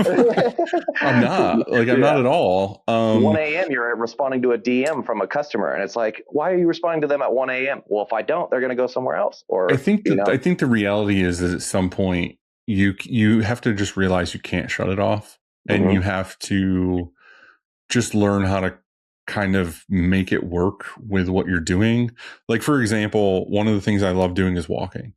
I love going to the lake and walking. I love hiking. I love whatever because I get to shut my brain off to a degree, but it's more just time in my own head. Like that's why I like mowing and stuff too, is like it takes me 2.5 hours to mow at the lake. And I have music going on my headphones. I have whatever. That doesn't mean I'm a zombie just looking forward, listening to music. I'm thinking the entire time. Like those times in the day of like walking, mowing the lawn, other things like that is like process time. Like, I think that's what we all need to give ourselves. We need to give ourselves time to process, because if we're just like in go mode of like project after project after project after dealing with employees, whatever, we never have time to process. It's just constant fight or flight all day long. But if you give yourself that like hour or 2 hour or whatever it is a day task, like for you, it might be going to the gym if you're still doing that or whatever. It's like you might be working out, but the entire time you're thinking about things. Like you're running scenarios through your head. Like when I'm walking, I might be listening to music, but then something will pop in my head of like, oh, I want to do a live print with this person, or I want to do sample packs for this person or whatever. And I'll pull my phone out. I'll like send myself an email, be like, do this thing. Like I send myself emails all day long, but in that hour time frame, if I would have just been at the shop doing stuff, I would have been going to the next email. I would have been doing the next thing. I would never have had time to like give my mind creative process to like think through things. And I think that's what it is. There's no shutting it off. Like I literally think about work, or I think about my career or what it is that I'm doing until my eyes close and I fall asleep. And even then, I'm probably having a fucking stress dream about something. But again, you just have to like find a stressful one. you have to find time in the day that might be some other activity, but it's just time to process. That's all it is. Yeah. Like, and I feel like on the other side of that too, you actually come out more. You come out more invigorated too. Like even though you were still thinking about it the whole time, like on the other side of it, you're like, all right, let's go. You know, like now you've got these. Well, perfect example. Like, you know, me and Christina will plan a vacation, or we call it a vacation, but it's like, okay, we're going to go on this cruise that's a band cruise and we're going to see all these bands. You know what we did 90% of the time we were on there? We were looking at merch, or we ended up becoming friends with the lady who puts the merch on for the event or whatever. Or it's like, okay, let's go, you know, to the mountains or something. It's like, all right, well, we just end up thinking or seeing things. Or it's like, oh, let's go to the gift shop. And then it's like touching the shirts, figuring out where was this printed? Where was this going? Like all these things, because it's what we like to do. Exactly. You know what I mean? But again, like people don't see that. Because like people ask me like, dude, I see you doing stuff you were just saying how you left your shop at midnight last night. I was like, well, I was having fun though. Like how? You were working all day. Like, well, Dude, some of my favorite times at the shop is after work. Like literally, like even right now, like I'm doing this podcast. It's 4:30 is when I start here, and it's like everybody leaves at 5, so I can hear them rustling around out there for like a half an hour. But then, like if it was a normal day and I was working and, like I said, running around, putting out fires, doing whatever it is I'm doing, like if I have a night where I'm like, you know what, at 5 o'clock I'm going to leave here, I'm going to order Italian, I'm going to get it, I'm going to bring it back to the shop, I'm going to turn the music up in my office, I'm going to eat my fucking Italian, I'm going to watch YouTube. And then when I'm done with that, I'm going to get back to work. But I have time to myself. Like nobody's here. Nobody's coming to my office asking me anything. I don't have to approve any jobs. I don't have to do any of those things. It's just myself. Like I get to listen to music loud. I can fucking do whatever I want to do. Those are the most productive times because it's just me. That gives me time to. I feel like it just gets you back to why you started it. Like you started it because of the art. You started it because it was fun. But when you're locked into that day-to-day business, it's not that you lose sight of it. That part of it can be fun too. But it's like you don't get to just like vibe in your shop. You don't just get to hang out, come up with creative stuff. And a lot of it too is just like my favorite days in here are Sundays. Like I love coming in on a Sunday because it's even the other stuff like, okay, you're responding to all of the corporate side of things that are Monday through Friday, the SanMars and SNS Activewear and this and that and softwares and, whatever, the day-to-day stuff. And then on the weekends, it's just silent, Yeah, I know a lot of people that do that. Like I haven't done that in a very long time, but I think the Sunday thing or whatever is nice because people will come in and they'll like, oh, it's my day to like clean screens, coat screens, prep things for the week, like whatever. Again, I haven't done anything like that in a very long time, but like I can't say that weekends are my time for work. Usually weekends for me are time to shut down because I have my kids on weekends. Yeah. So I try to focus on them. But yeah, I think for me, it's more nights. Like a lot of nights for me are work here till whatever, 5, 6 o'clock, whatever it is I'm doing. I'll go home, I'll eat dinner, or I'll go out with friends, or I'll do something. And then most often than not, what's happening is I'm going home and I'm turning the TV on and, we'll watch a show or something, but I'll have my laptop on my lap and I'll like respond to some emails or I'll finish an art thing or I'll whatever. Like it's usually wind down time, but I still feel more productive getting a few things done, and it'll help me sleep better knowing I can start the day the next day without a task list I have to walk into and like, fuck, there's like 35 Well, plus you don't projects know that aren't quite what's going to finished. turn into that day, into more tasks. Yeah, no. I think the biggest benefit to all of those things, kind of like we're talking about, is like I'm a very like neat and organized person. Mm-hmm. So I think that's something that I learned is like, you know, if you are organized to a degree and you take good notes and you can plan ahead, I feel like that's half the battle. Because there are people that I know that are like they can do anything too, but if they're not organized, it's so much harder because they're always like, oh yeah, I got to do this. Oh yeah, I forgot to do this. Oh fuck, this is due tomorrow, kind of thing. Mm-hmm. Like, I think I can tackle almost any task because I know when it's coming.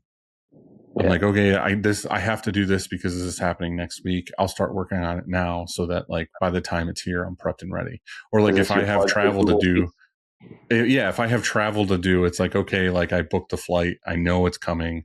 I'm the guy who gets to the airport an hour and a half early. I walk to the gate. Yep, gate's there, and then go do something. I don't just run in blindly and be like, well, fuck, I hope it's there. Yeah. You know what I mean? Or like, I feel like I'm in the middle. Like I don't really listen to him anymore, but Gary Vaynerchuk had this video that I really resonated with. He called it like his end of the year manifesto or something. And he's like, I feel like I finally figured it out. It's because I'm always pulling on opposite ends. He's like, I'm always planning something, but I've always not got a plan. I always care what people say, but I also don't give a shit what people have to say.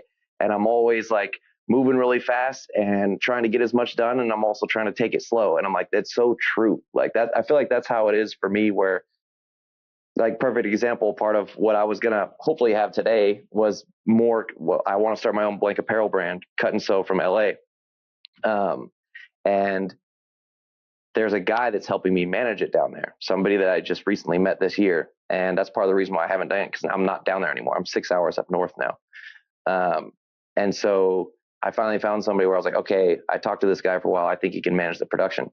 He told me it would take 1 to 2 weeks to get the samples made. I had already done the pattern making. I had already done everything. I already knew where to get the fabric, all that. Like, I just needed him to take it from point A to point B and have the sewers sample it together with his sewers, because now I don't really know a lot of the sewers down there. He told me it would take 1 to 2 weeks. It took 7 weeks.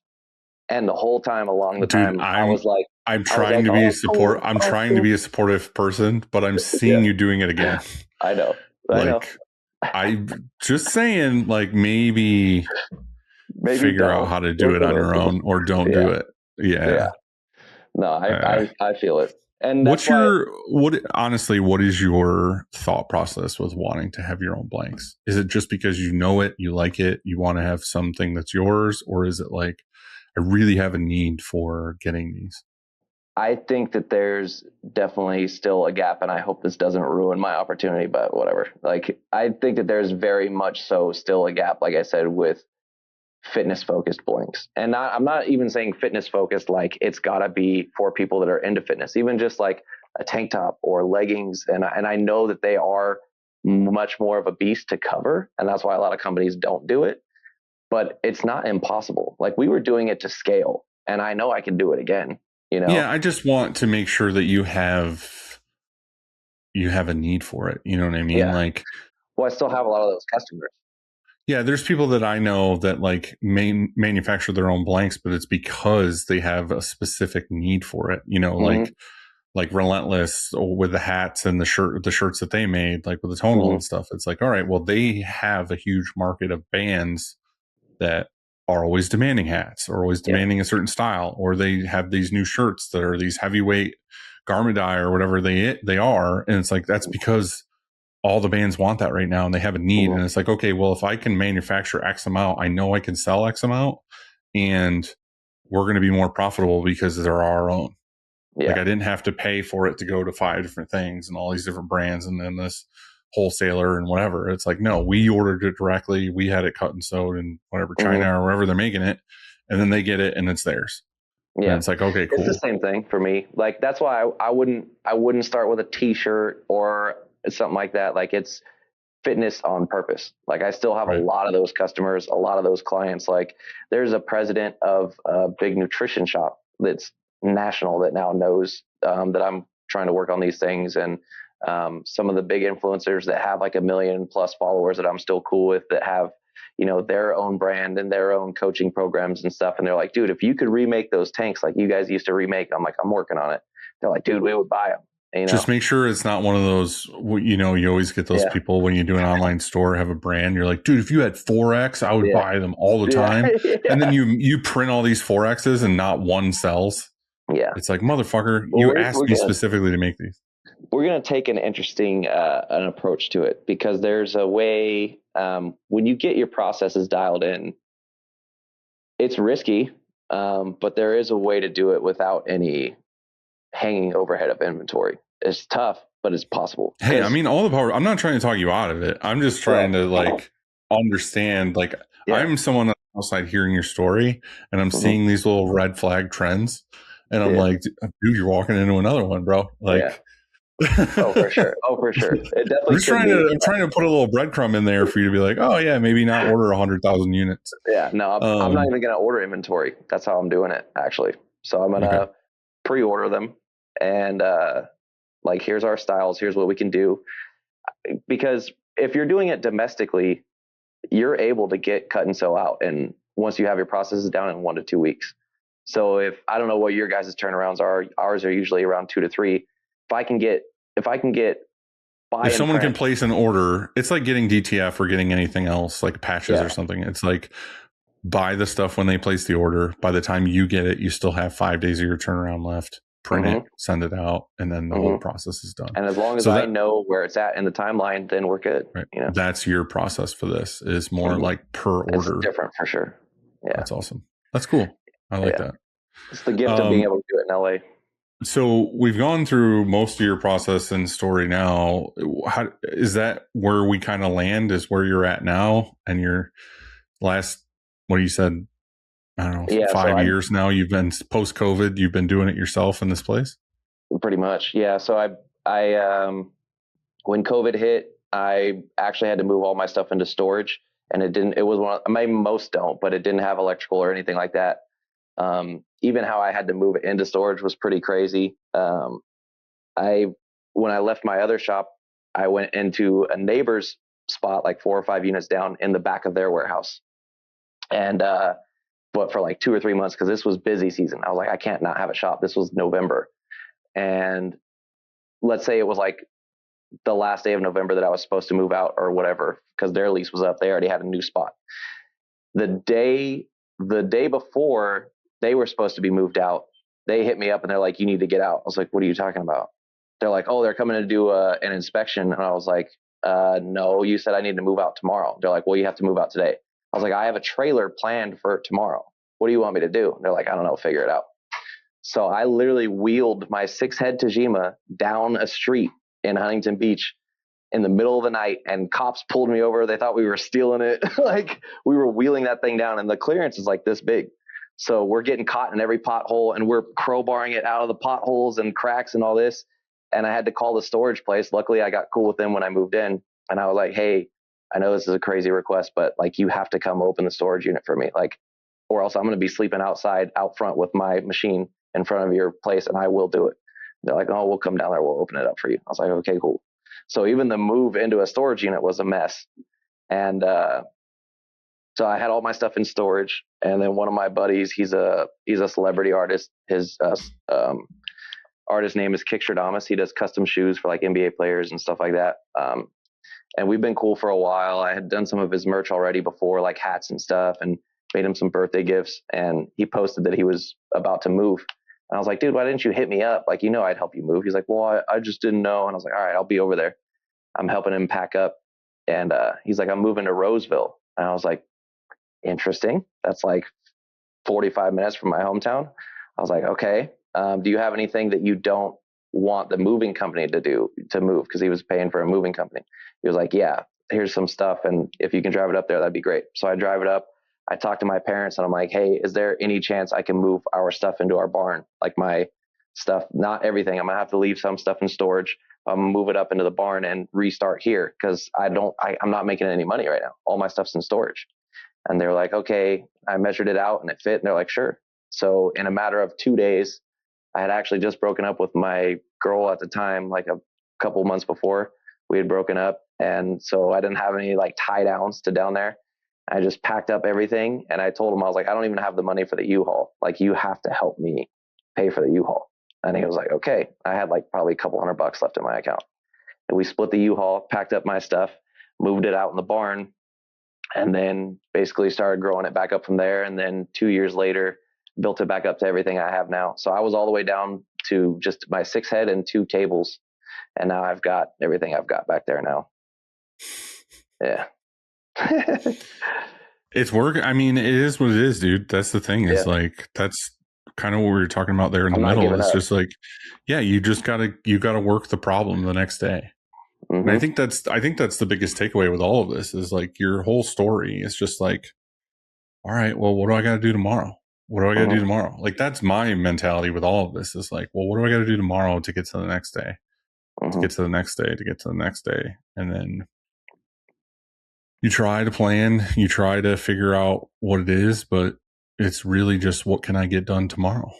That's all you can do. Yeah. And you just have Sometimes to pivot when you can. What can I get done in the next hour? Right. You have to wheel a machine down the road and through potholes and sleep outside out front to protect it, because and if that's what I have to do, then I got to do it. Right. That's what I mean. It's just like, that's the only answer. It's just like, well, I got to do it. What else do you want me to do? Yeah. I feel like I've said that so many times in my life where it's just like, well, what do you want me to do? I have no other choice. This is just, this is what it is. When you got that Precision, was that the worst purchase that you had done, or was there a crazier one than that? Oh, that one might be my worst purchase, I think. You're like, actually, yes. I say that, but again, it prepped me so hard for everything else.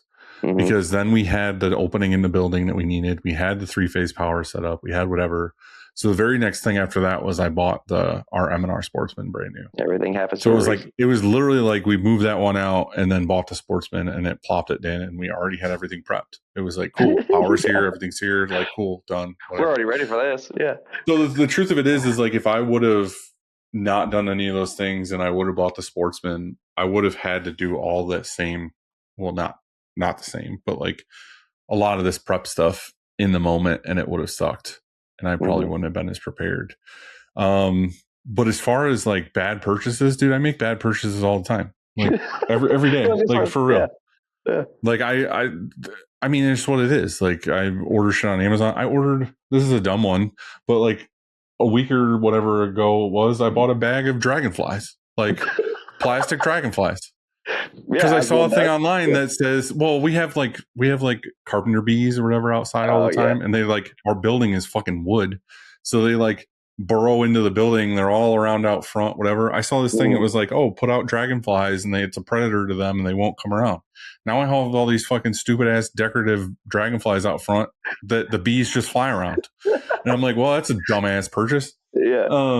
But yeah, like all the time. I mean, equipment wise, there's always something. You try stuff out. I think that's just part of it. Like you buy something, you try it, you're like, oh, that definitely doesn't work. Do you think there's anything like super sneaky coming up that people aren't seeing yet, equipment wise and like manufacturing wise? That would be a good thing. Yeah, where it's like how I know everybody's kind of in the middle with DTF, but I feel like people are more coming around to it now. But like, is there a next DTF or a next whatever that people aren't, even if it's already around, that's like sneaking up and people aren't really seeing it? I think there's a few things that are going to like change things a lot coming up. A lot of it is just going to be more automation. You know, it might not be like a whole new piece of equipment, but I think just automation in general, like auto registrations coming out for a couple manufacturers are going to be more prevalent here. Probably in Long Beach, you'll see it more. Where on the screen printing press, you put a screen in and you have a unit on it that basically registers every screen to your registration marks without you having to fuck around with it. DTF stuff's only going to evolve more. I think more and more it's going to be powderless stuff adhesive's going to happen. And then the prints are going to be thinner and softer. And then there's going to be more. I can see where it's going to be the shit's like on a fucking press, basically, where it'll come off and get picked and placed and pressed, and it's all by one I'm starting to operator. see some of those. Those are crazy. With like it's like placing the transfer and peel. I was like, how you as a human being able to sit there and do it, you can't peel it perfectly every time, and you have full control. Yeah, over it. there's a lot of variables with that kind of thing. Yeah. I mean, those things are already very much out. You know, like M&R's orbiter and Rock has the Impress, and you know, Anatol's going to have one. Everybody's going to have one. It's just one of those things. It's just the evolution of it. But again, like everything is evolving at the same time. And post COVID, it's been nonstop. It's like the technology of everything is constantly evolving. I've said this on here a bunch of times, but like for the first 15 years in business, like nothing changed. It was like, cool, we screen print. It was like every press was the same. It was like ink, squeegee, t-shirt, cool, whatever. And then all of a sudden it was like boom, technology, and like digital's coming way harder. And then it's all these things, and nothing's taken anything's job. It's just I was talking to Alex from Street Warehouse a little while ago, and he was asking me about shiny object syndrome, basically, of like, well, now there's all these new things and new toys, but like, what do you actually need? You know what I mean? It's like, oh, well, I need this. This is the newest best. This is the whatever. And it's like, nah, dude, like take a step back, let things fight each other out, let things evolve, let the bubble pop.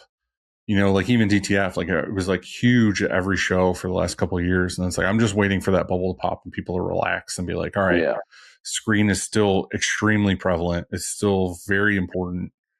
DTF has its place.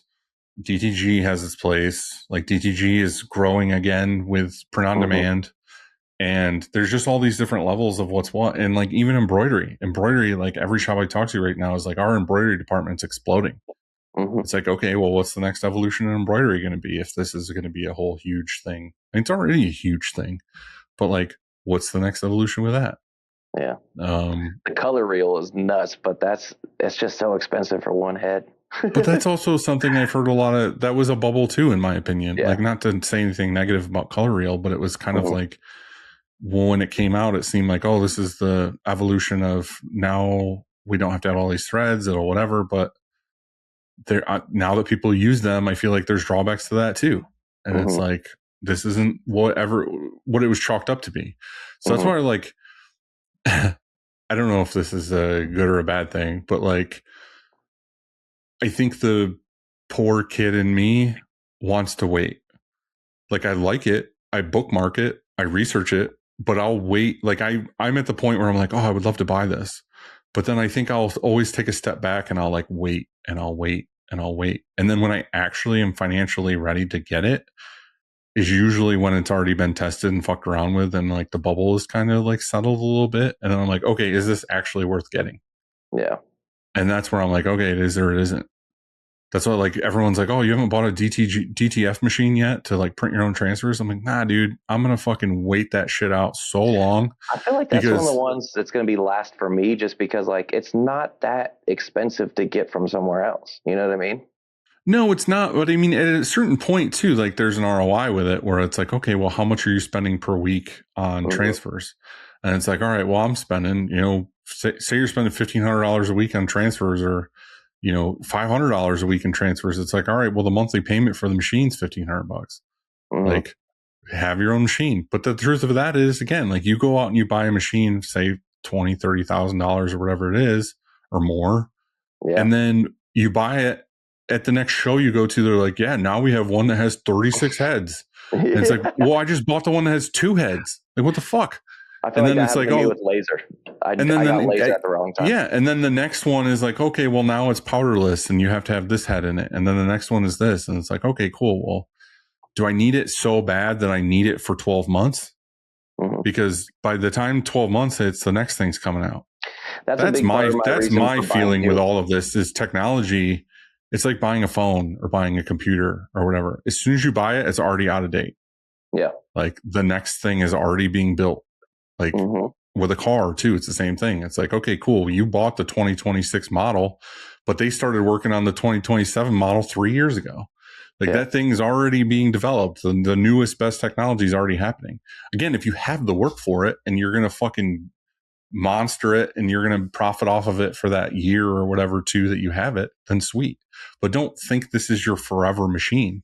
Yeah. Like, don't go out with every little penny you have and loan you got and whatever to get the machine and be like, this is I'm going to use this thing for 20 years. It's going to whatever. It's like, it's technology, bro. That thing's going to be obsolete in 6 months. Yeah. I'm just grizzly wheelering right now where I'm talking like doomsday, but I'm just saying like, that's my feeling with a lot of this stuff. Like a screen printing press is like, we've all been screen printing the same way generally forever. Like, it's ink. So if a press came out, I'd be like, oh, I'm comfortable. I'd buy this. But when it comes to the tech side of things, I'm like, oh, I'll wait. Because again, there's a ton of other stuff too. Like even hiring employees now in the office is kind of like, do I need it? There's automations for this now. There's all these programs now where I maybe can do the work of 10 people with 6 people. Yeah. Do I go that route? I think that's the thing is, you always need to be researching and figuring out what's happening next, not necessarily what you want right now. That's kind of what I did I was maybe going to pull the trigger on the dual stalls Hotronics at Impressions. And I didn't because I started to see one machine that's not air powered. That's all electric. And I was like, oh, there's one, there's going to be more. I was like, there's going to be more. And sure enough, they were trying to sell the stalls at like a discount. And like, I like stalls. It's not that I'd still want to get theirs, but it's like, I know that if there's another all electric one, maybe they're going to get into it next or whatever, where it's like, I don't like dealing with air compressors here because it gets so hot, and it's like the air compressor will go down before your machine goes down. So if I can stay away from it, I will. Yeah, I think for anybody who's in a smaller spot or even a garage shop or whatever, I always advocate for getting like the all electric, like the Anatol Volt or something, because it's like no air compressor. It's quiet. You have extra heads if you need it, or you can pull it down. There's a lot of benefits to it. They do a really good job with those kinds of things. So, yeah, man, I think that's the name of the game with this whole thing in our conversation. I think that's what I'm pulling away from it the most is just like, stop trusting people. Well, don't trust anybody else other than yourself for fucking that for sure. Secondly, I think it's just grind it out. I hate saying grind. Like it's so I know what you mean. Yuck to me.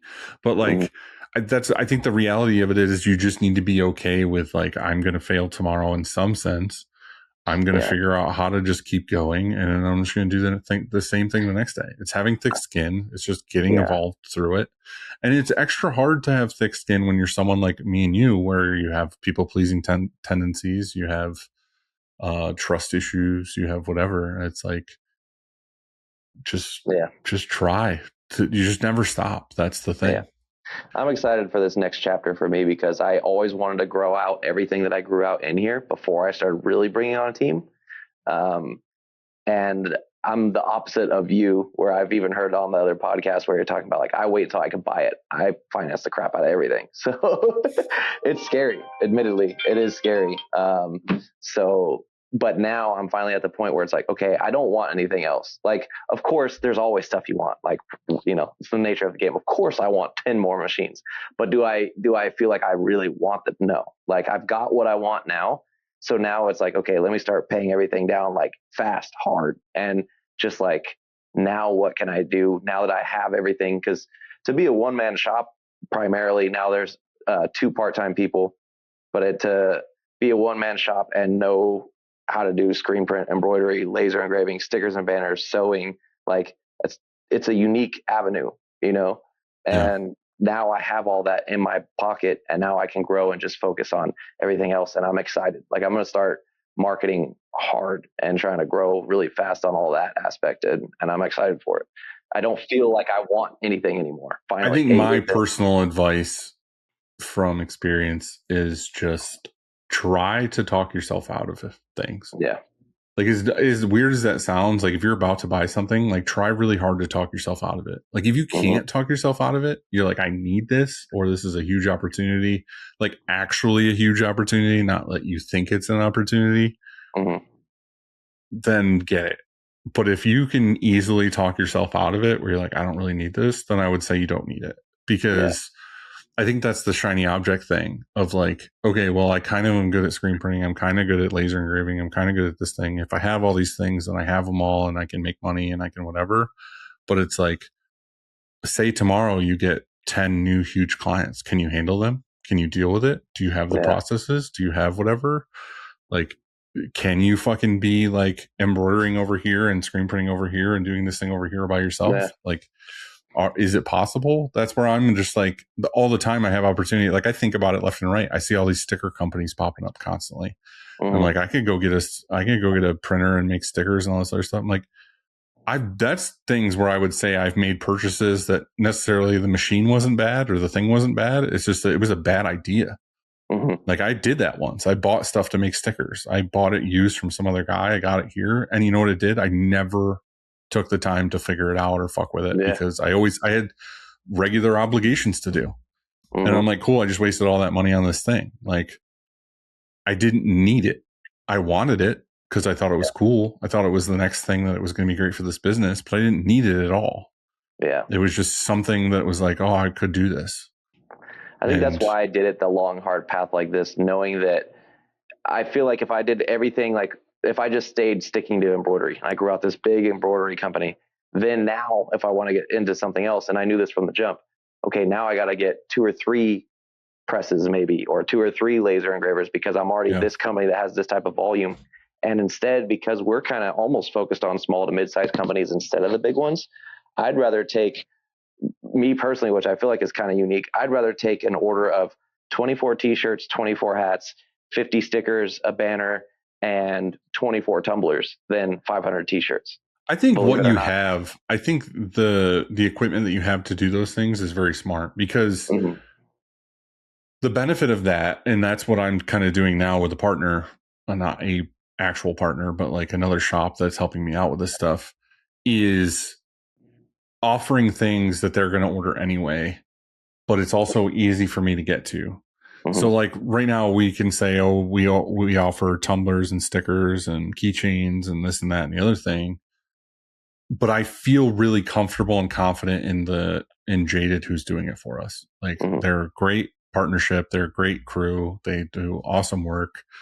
The benefit of that is that what I can do for the customer is, say they order 1,000 shirts or something. Like, I know they're a good customer, they're a return customer, whatever. What I can do is I can take my own money and I'll buy, a promo pack or something. I'll be like, give me a hat with this on it, give me a keychain, give me stickers, give me a tumbler, whatever, in a box. I'll throw it in with their order of 1,000 shirts. And then when they get the shirts, they're like, oh, I would love stickers. I would love tumblers. I would love this hat, a keychain, whatever. Like, it's an investment for me. It's a gamble, but I feel like a lot of times they get the shit and they're like, oh, this stuff rules. Like, I want more of this with my logo. You only gave me a taste. You know what I mean? Like, I'm like hooking people on drugs. It's like, oh, they only had 10 stickers, enough to give a couple employees, but not enough. Yeah. Like, they got one hat and it's like, oh, the salesperson took it and now the owner wants one and they end up getting more hats or something. It's like, that's where you're in this nook of a lot of people who have sticker printing capabilities or banner capabilities. You already have their logo from the apparel that they came in for. Just take that logo and make like 20 stickers. Throw them in the box. Fact that I don't have the minimums, I think, makes it that much more, because like I don't want to not take the big jobs, but like I said, I don't really care for 1,000 t-shirt job, to be honest with you. Like, I'd rather have somebody come in and get everything and get 24. Well, there's more profit in lower quantities anyway. Like, to be honest, like if you just stuck within the like 12 to 24 to 50 to 100 pieces, like, you're making prime profit on those items, and you can do a bunch of them a day. It's not like the 1,000-piece order comes in and you're printing it by yourself. You're like, cool, this is a day and a half of just this.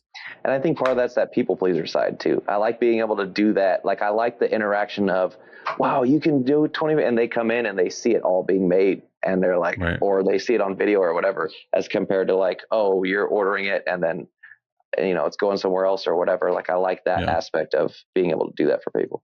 Yeah. No, I think that's I think it's a good plan. Yeah. I want to ask you some of these like kind of quick takes questions. I'm not sure if Christina approached you on this one or not, but I had actually seen a reel where the guy from Top Gear was being interviewed or whatever, and he asked him like, "What's one of your pet peeves or things that you hate or whatever?" And he pulled up this list, and he was like, "Oh, I actually have a whole note on my phone of all the things that I detest and hate and whatever." And I thought, oh, that'd be a cool question to ask, because I'm sure everybody has their own. Like, I have a couple, like, as an example, like, I started noting these, like a week ago, because there's some that popped up for me. One is like carpets in airports. And it's just like, everyone has roller bags. It sucks ass to roll these on carpet. Like, why is that a thing? That's just stupid. I feel like this could be a fun one because like it's funny hearing the little things that irk people and just much. Well, my first four, I'm like, son of a. My first four are fully travel. Like, I looked at them and it was just like, people who stand up on an airplane when it lands, fuck those people. If you're listening, I know there's people listening to this that they do that. Don't be that fucking guy. Don't be that person. Sit your ass down. Nobody's going anywhere. You're just putting your ass in somebody else's face. Yeah. Like, sit the fuck down. 30 seconds. Congratulations. You did. You saved no time. Like, fuck you. Like, sit down. Like, it goes by rows. Like, when it gets to you, you stand and you get something out of the overhead bin. That makes way too much sense. You can't do it like that. Dude, it pisses me off to no end. It's like, dude, it just sucks. It's stupid. But that's one of my favorite things to say. That just makes too much sense. That's why we don't. You know what is it pisses people off too, because in a lot of cases, like, if it's a full flight, and this happens to me all the time, like, I'll get on and the overhead bins are full next to my seat. I have to walk back 6 seats to put my luggage in. And then if everybody stands, I have to wait till the fucking plane gets off before I can get my bag. It's like, if it was my turn and everybody behind me was sitting, I could get up, go to that bin, grab my thing and go. But I can't, because fucking Gerald's standing next to me with his hot, sweaty ass. Like, sit the fuck down. It's never a well-groomed or maintained person either. Most of my flights are going to Florida or going out west, and it's like they're 4 or 5 hour flight. Everyone on the goddamn flight has swamp ass. Like, sit down. Do you not feel that? Because I can see it, and it's right in my face now. Shit like that pisses me off to no end. And I'll do one more, because I could go on for forever. But like, people who stand in theaters or stadium seating at a concert, you're an asshole. Yeah. Like, these seats are made so everybody can see. Like, they're not low. They're like this. They're at an angle. At a game. And they stand up. It's like, I've been to so many shows where, like, you're on a balcony and the front row stands. It's like, you just fucked over the entire balcony. Nobody can see. Like, you're an asshole. So basically what I'm saying is, I hate when people stand up. Like, can we all just sit down? Everybody relax. Just sit until it's your time, bro. Like, anyway, all right. So I'll give you a chance to give me a couple things. One of mine, in like the most all-encompassing thing, but there's so many. One of my least favorite places is parking lots. I hate parking lots. And again, this is like a coming from two different sides things. I'm a very patient person. But if you're just strolling down the middle of the freaking aisle and I'm trying to get through, like, pay attention, spatial awareness. Like, there's a car coming behind you, like, and you're just walking down the middle of the aisle, like, looking around. It's just common decency and common sense. Yeah. Or instead of like when they leave the restaurant or the grocery store or whatever, and instead of going like straight across, they take like this big long diagonal to go like 5 rows at a diagonal instead of walking down the sidewalk and cutting across at a 90. It's like, dude, what does that do for anybody? That does nothing for anybody. Yeah. Common courtesy, stuff like that. Definitely one of my least favorites. I get it. Like a lack of spatial awareness in general. Like, same thing in the grocery store. Like, when people are just like walking right down the middle of the aisle and they're just kind of like looking around. It's like, I get it. It might take you a second. I understand. I'm not saying like you have to always know, but my thing with the grocery aisle is it's the people who put the cart on the right and then they're getting something from the left. It's like, dude, your cart and you are in the way. Like, if you're going to get something from the right, put your cart on the right. Like, stand in front or behind the cart. My bad. And then they go grab the cart and bring it back over to the side that they're on instead of just walking over to the cart or whatever. And now it causes the whole thing even more. It's just people. I just hate people. I'm just sounding like a bitter, angry old man right now. And then one of my other ones is in the gym is like my least favorite one is like if somebody's in the middle of a set and they're working out and you see me actively using this machine, lat pull down, curls, whatever I'm doing, and you come up and you stand in front of me and wave me. Are you using that? No, but I'm using this. Can you see? Can you see Right. it? I'm literally mid doing something. I'm literally in the middle of doing this, and you ask me, wave me down, get in front of my face. Hey, are you? I'm like, oh, dude. Sometimes I won't even answer. Like I'll act like I don't see him, and I'll just be doing a lap pull down, and I just wait till I rack it, and I'm like, excuse, what were you saying? I'm sorry, what was that? You know, like, yeah. Those would be some of mine. It's good stuff. All right. Top 4 favorite movies of all time. Okay, I'm gonna go all over the place. Probably number 1 is Step Brothers. I love me some Step Brothers. I can quote like the whole movie. I've seen it a few times. I'm not a huge comedy movie person, but that one is great. My favorite scene in that movie is when he's burying him in the backyard. Yeah, that's good. He's like, I'm alive. And he's just like shoveling. That to me is one of my favorite parts of that movie. I like when he goes, you know what would really help if you lick my butthole? And he's just like, what? Yeah, that's good. Number 2. Another comedy movie, it's not necessarily like up there, but it's up there for me, is Friday. Like if you comedy route, I love Friday. Friday's a good movie. We used to quote that. I can't remember the exact scene. It was something where I think he gets a bowl of cereal and the dad's like, put water on that shit. And it's like, because there's like no milk or something. Yeah. We used to talk about that all the time. We used to quote the crap out of it in sports in high school when we were going to because since we're a small town, it was probably the same for you too. You had to drive like 2 hours to play the other cities because you had to play other small towns. And people were like, what do you mean? I was like, yeah, we didn't go 10 minutes to play the other city. You had to drive in a bus, right, like miss half the day of school. Yeah. Action movie. I feel like it's not a lot of people maybe say it, but I like Olympus Has Fallen. I thought that was a really cool movie. There's a few of those. It was just they had they have London Has Fallen. Mm-hmm. I thought Olympus Has Fallen is cool. I just like how it was semi-unique, and it wasn't just like we're just gonna go run, find somebody, and get after them. You know, it's like yeah. That's a good one. I like those movies. Sometimes, you know, like even I was at the theater the other day. I watched Disclosure Day about the aliens and stuff, which I don't recommend. It was not good. They had a Jason Statham trailer in the beginning. And they're all the exact same movie. I love Jason Statham. I like those movies. I watch every one of his movies, even though they're all the same. But it's like they're all exactly the same. It's like, oh, there's some guy and some dog or some young girl comes by and pisses him off that someone mistreated them. And the whole movie is just him murdering everybody. He's always the next military man. Yeah, always. It's like, oh, yeah, I live in the woods and I just live by myself, but I've, used to contract kill and thousands of people.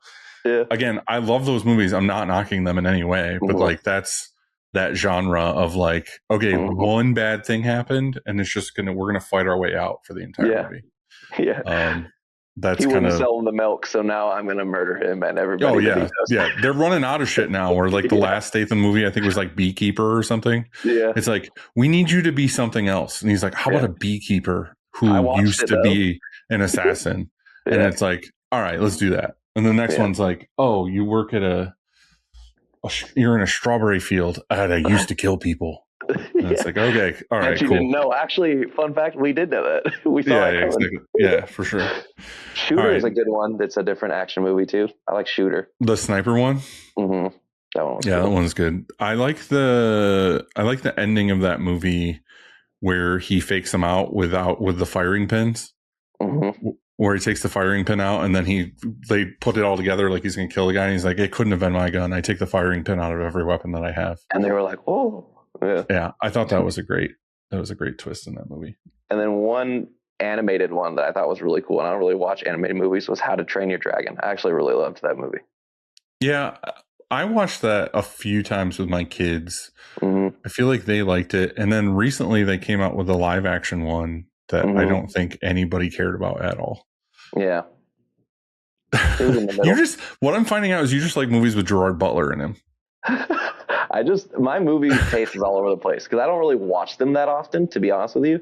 So I just kind of like if something's on, I end up watching it type of thing. But yeah, that's good. Yeah. Well, thank you, dude. I appreciate you doing this with me today. Again, it was it's always interesting to see how these conversations go when you don't necessarily know the person and you're kind of trying to figure them out. And I think the main takeaway with a lot of this is a great thing is just like the kind of person it takes to just do the next thing. You know what I mean? Just Especially in this outlast it industry, it's and tough. keep it going. Yeah, for sure. I've told a lot of people that that's what it's about right now. It's a game of attrition at this point. There's a lot of shops, unfortunately, closing down. I don't like seeing people close down, even a competitor or whatever. Like, Yeah. I don't want to see people fail, but it's happening a lot. But this is a weird way to end it, but you don't want to see people quit. You don't want to see shops end. But at what point, too, are we just being dumb? You know what I mean? Like, we could continue. We can keep this going. I never want to quit. I don't ever plan to quit. But at what point are you just like, I've been beating this dead horse for X amount of time? Like, am I being the idiot by just grinding and grinding and grinding and grinding? Yeah. I think that's the gambler side of me where it's like, yeah, but the next hit is going to be the one that wins me You're $1 million. Yeah. And it's like, okay, well, tomorrow is going to be when it turns around. Tomorrow's going to be when it turns around. Again, I'm not saying that's what's happening right now. I'm just saying at some point too, with business or with certain, say you get into fucking bedazzling things, like your shiny object syndrome is like, I want to get a thing that bedazzles shirts. At what point are you like, there's no profit in this? Yeah, I need to stop doing right now. But I need to stop doing this side of the business. Yeah. And that's where I think a lot of my mindset is like, I want to focus on screen printing. That's why like our everything is screen printing. If I'm going to do anything outside of that, it's going to be through somebody else and we'll see how it goes. But I know this thing works. I think you're going to get convinced for embroidery, whether you believe it or not. It's happening. You've thought about it. I know I've thought about it. There's been like 30 episodes on this show where I almost bought an embroidery shop. Yeah. And then what happened is someone else bought it and they're one of our best partners now they do great work and I walk it across the street. And you know what? In that vein of me saying, I'll wait, it fucking worked out to wait because now I don't have to own it. I don't have another employee. I don't have all this equipment. I can just walk it across the street. Yeah. So I don't know. Cool. Sometimes it pays to be procrastinate a little bit. There it is. Yeah. All right, dude. I appreciate it. Thank you. And I'll talk to you soon. Sounds good, man. See you, man.